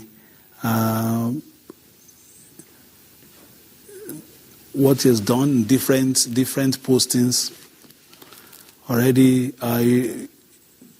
talking about, it's more or less sounds like an eulogy, because he served in various capacities in the army, and the citation is being read by the Chief of Defense Staff. As you rightly said earlier, he served with distinctions in different formations before he got more recognition by being the governor of Northeast and, of course, Borno State. You can see in the background the Vice President, Senator Kashim Shettima, still looking quite sad and contemplative in the background there. And the President is just out of camera, but more to the left of the shot, all watching the process. Again, Democrats. So in 2007, we followed suit, the same thing, the same pattern. Okay. This is TVC visual. So, very shortly, the Nigerian flag that was draped over him now being folded by officers and men of the Nigerian Armed Forces. Looking at the process, of course, this is befitting for a former military, of course, a former general who was an asset to the Nigerian military, throughout his active life. Yes, very befitting indeed, and it just can't get better than this. Once a life of service in the military, right from when he was 19 years old as a young commissioned officer. He served in various formations of the Nigerian army and then rose, to the senior officers' ranks to, hold positions to which credibility, was the order of the day for him till he became the head of state of Nigeria. Left the military and then became chairman Petroleum Trust Fund and came back again to become Nigeria's democratically elected president twice. It cannot just get better for someone. It's a lesson to be learned by each and every one of us that everything that Muhammadu Buhari, GCFR, now late, stood for is what we as Nigerians need to stand for if we are going to have this kind of honor and accolade, in our last day on earth. Naysayers can say whatever, but you go ahead and achieve 1% of what this gentleman has achieved. Then we'll say that probably you're still trying. Now this is honor personified. It's a national honor given to somebody who came as an unassuming young lad and rose through the ranks. Today, he's been honored by his country. He's been honored by all the supporters. He's been honored by presidents. He's been honored by leaders of thought worldwide. He's been honored by the international community. And that stands for him. It's an honor to his family. I said earlier in the morning that amongst his 10 children, there's no verifiable negative controversy about them. It has to do with the father figure, the way he trained his children as a father who was always available to do that. The way he brought up his wife. And of course, when the first wife passed, the second wife came, had her own children for him as well. Now you can see them by the bearer's side. This shows you that he was a man of dignity, that has been buried here today. A true leader of Nigeria, a man of conscience, a man of honor, a man that is frugal in every respect of it. You can see a conundrum of even opposition members, in the political space. They're all here with him. Retired generals are here. Former national chairman of political parties are here. Generals that are serving are all here. This can't just be better than this. It's a big lesson for each and every one of us to learn. Please, can you explain to us exactly what is happening now, Dr. Sanusi? Okay, so he needs to be buried with the white on the white wrapper, and they are just going to lay him to rest in his grave now. There are specific ways that he needs to be positioned. So I'm sure, with the imam there and everyone there, they will make sure that he's positioned rightly. And once that is done, there's a process of covering, the grave. You will have some those wool that you saw there earlier. The wood there, they will be arranged, accordingly, and then the soil will begin to be dropped. In some instances, they'll put some leaves as well, just to as part of the ritual, and then is then covered. So that's how they are laying him now, as you can see.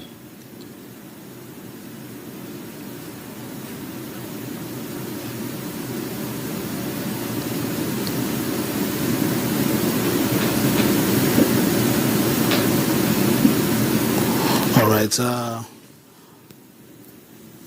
Close associates, members of his family, all ably assisted by Vice President Kashim Shettima, former governor of Zamfara State, Abdulaziz Yari, current governor of Katsina State, Governor Rada, and other dignitaries there. Of course, the former governor of Katsina State is also there.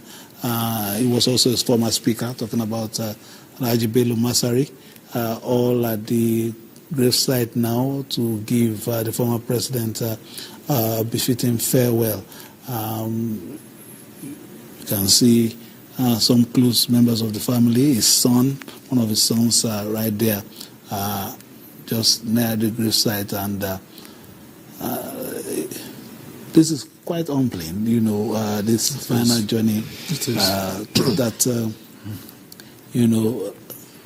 attests to, the transience of human existence. No matter how long you stay, it's still a journey compared to how much longer you will be in the hereafter, Doctor. Yes, it's quite humbling, and we keep drawing lessons. We need to draw lessons. This life, just take it simply, take it as it comes. It's not even worth begrudging anybody.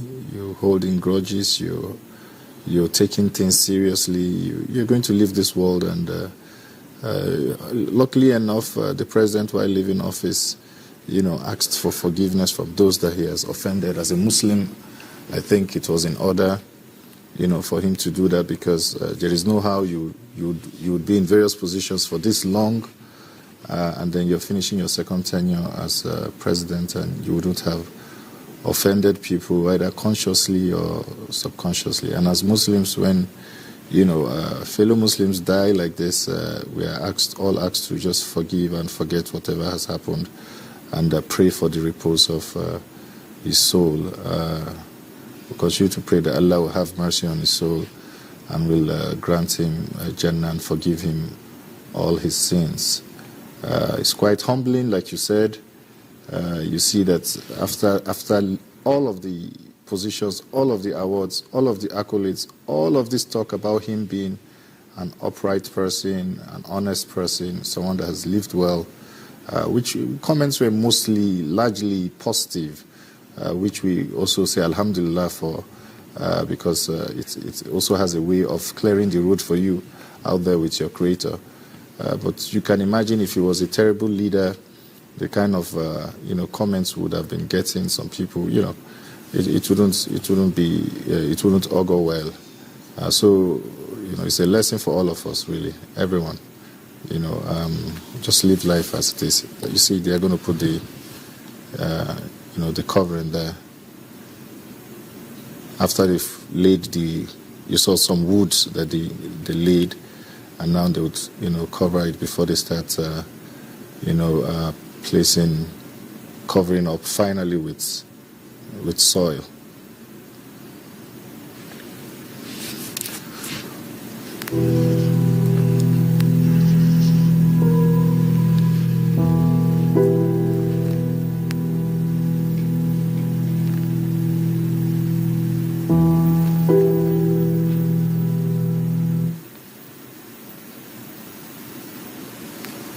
Dr. Sanusi, you were telling us about the process. Yes. So once this is they've laid with, you can see some mats there, local mats. You could use that, or you could use fresh leaves. But in this case, they're using the mats. Immediately that's done, you will notice that they will start. They'll start with wet soil. They'll wet some soil and just place one after the other, and after that they cover with dry soil, and that's it. Will some prayers be offered after this, or are they done? Prayers is continuous. We are encouraged to continue to pray for the dead, whether you're just sitting here or you're there. But obviously, since people are gathered there, they will use this occasion to also remind people. The imam there or other scholars there, I'm sure, will do that. Also remind people, do a sermon to remind everybody of the importance of living well, because the inevitability of death, which is sure for everyone, and then just encourage everyone to go on about living honest lives with integrity. And of course, I'm sure they would use the life of the president of the former president as an example. It's a moment that I think, calls for very sober reflection. And the fact that most of our elites are there is also an opportunity to remind them, to be of good behavior and serve the people well. Because at the end of the day, this is where we all end. It seems as if there's a reluctance, Dr. Kishiju, from some of the associates of the president, at least younger associates of the president, to release him. But the man is on his final journey already with his makeup. I'm seeing Senator Ibikunle and Mosu there, also by the graveside, trying to assist while the remains of the former president was being lowered. And as you can see, the dignitaries there, including the chief imam, surrounding the gravesite. At this point, of course, maybe one or two comments will be made. Then, of course, it will be, a farewell for those who have also come to go back to their place. But seeing one of the sons being consoled there, just behind as they put the soil in there. Yes. Doctor, you may want to come in here. Yes, as you can see, they are trying to get the soil wet, and they are passing it around, just to place on the mat that was previously used to cover. And after that, that layer of wet soil, then they now do the final covering using normal soil. This process, you see a lot of people rushing to help. Everybody wants to be part of it because it's a very, very important part of the ritual of burying someone. And it is encouraged that every Muslim that can attend the Janaiza prayer, which was the prayer you saw earlier, and also attend the burial, has a lot of reward. It comes with a lot of reward from our Creator. So that is why you see everybody's trying to be a part of it. Is there any protocol involved in terms of those who can actually put the soil? Well, we usually have experts that are there to help guide, but everybody that is close, that is around, can contribute, and it's not for specific people, to do. Of course, you see, most people there are men, and I think it has something to do with the religion. It's mostly men that bury, the dead. So they're the ones that can, put the soil and support in the final burial rites.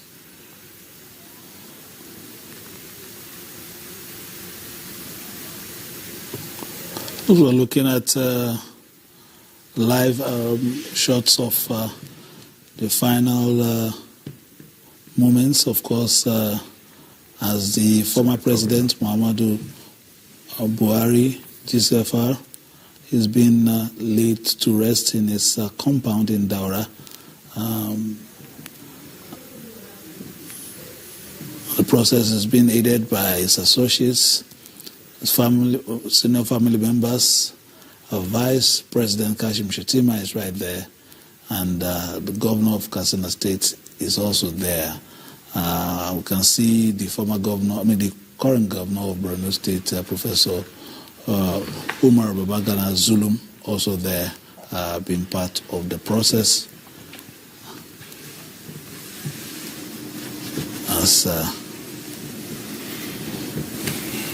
Doctor, it seems as if the top layer you were talking about has been concluded, and now so just the final covering with the topsoil. Is there a particular reason why they are using hand? Is it part of the ritual too? No, you could use, if there's shovels, you see some people are using shovels, but maybe they don't have enough shovels, so everybody is just trying to be part of it.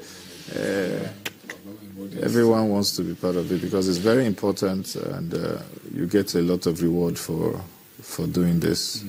Not just because he's the former president. For any Muslim at all, any burial, you are able to attend, to give the last respects and help to facilitate the process of burial. It's considered rewarding, so.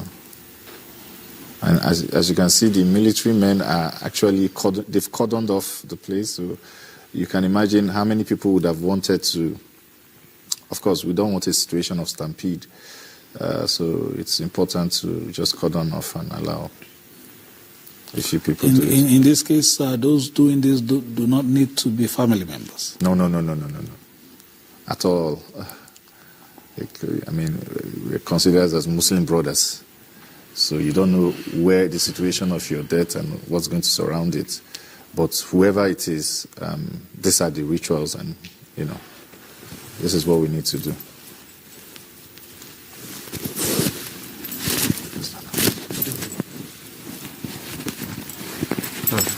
Okay, so I think most importantly, we also need to acknowledge and recognize the organization that had gone into this final journey for the late president. I think it's been a while indeed that Nigerians experienced this kind of state burial. So I think we should give credit to the incumbent administration for putting this together within a very short period, And I'm very sure this is the first time we are actually burying a president and a military ruler at the same time. I can see the timing, that goes into this, despite the fact that the remains are to be brought in from outside the Nigerian jurisdiction. We see there's a lot of compactness.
akwai daga baya akwai harkar da za a yi muna gudun kanso na ainihin harsashi kada ya fada ma hannu wanda ke tsakiya don a koma gefe dana sa hannu a ba masu shagun hannu da Allah malam saura a koma bayan ba su abin yawa ba masu shagun hannu tun daga abin aikin. Okay, right.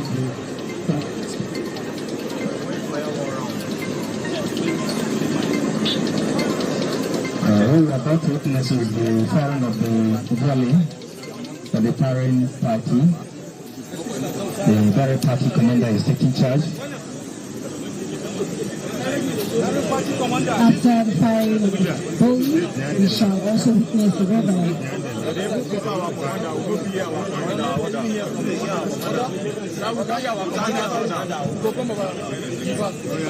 Media, go behind. Media, behind this. Bro. I'm talking to you.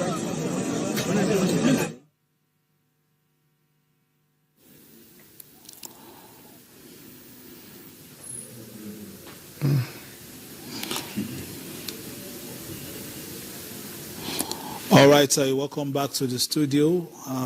We've been in Katsina and Daura, to be precise, for the past hour.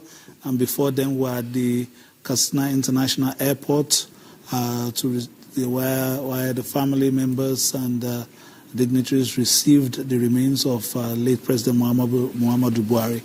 And that concludes our live telecast of this special program to honor the late departed President Muhammadu Buhari, GCFR, who served as democratically elected president from 2015 to 2019 and 2019 to 2023.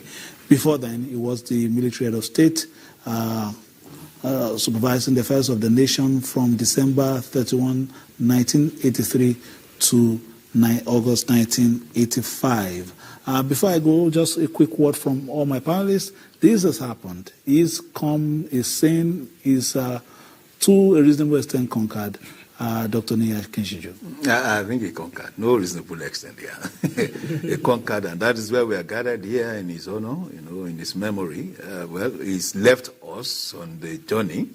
All of us individually, collectively continue on the journey, and we pray that, of course, we journey into everlasting radiance and to everlasting glory, because that is the end of man. That for those of us who believe in life after life, that what we do in this life will lead us on to higher life, in our next life.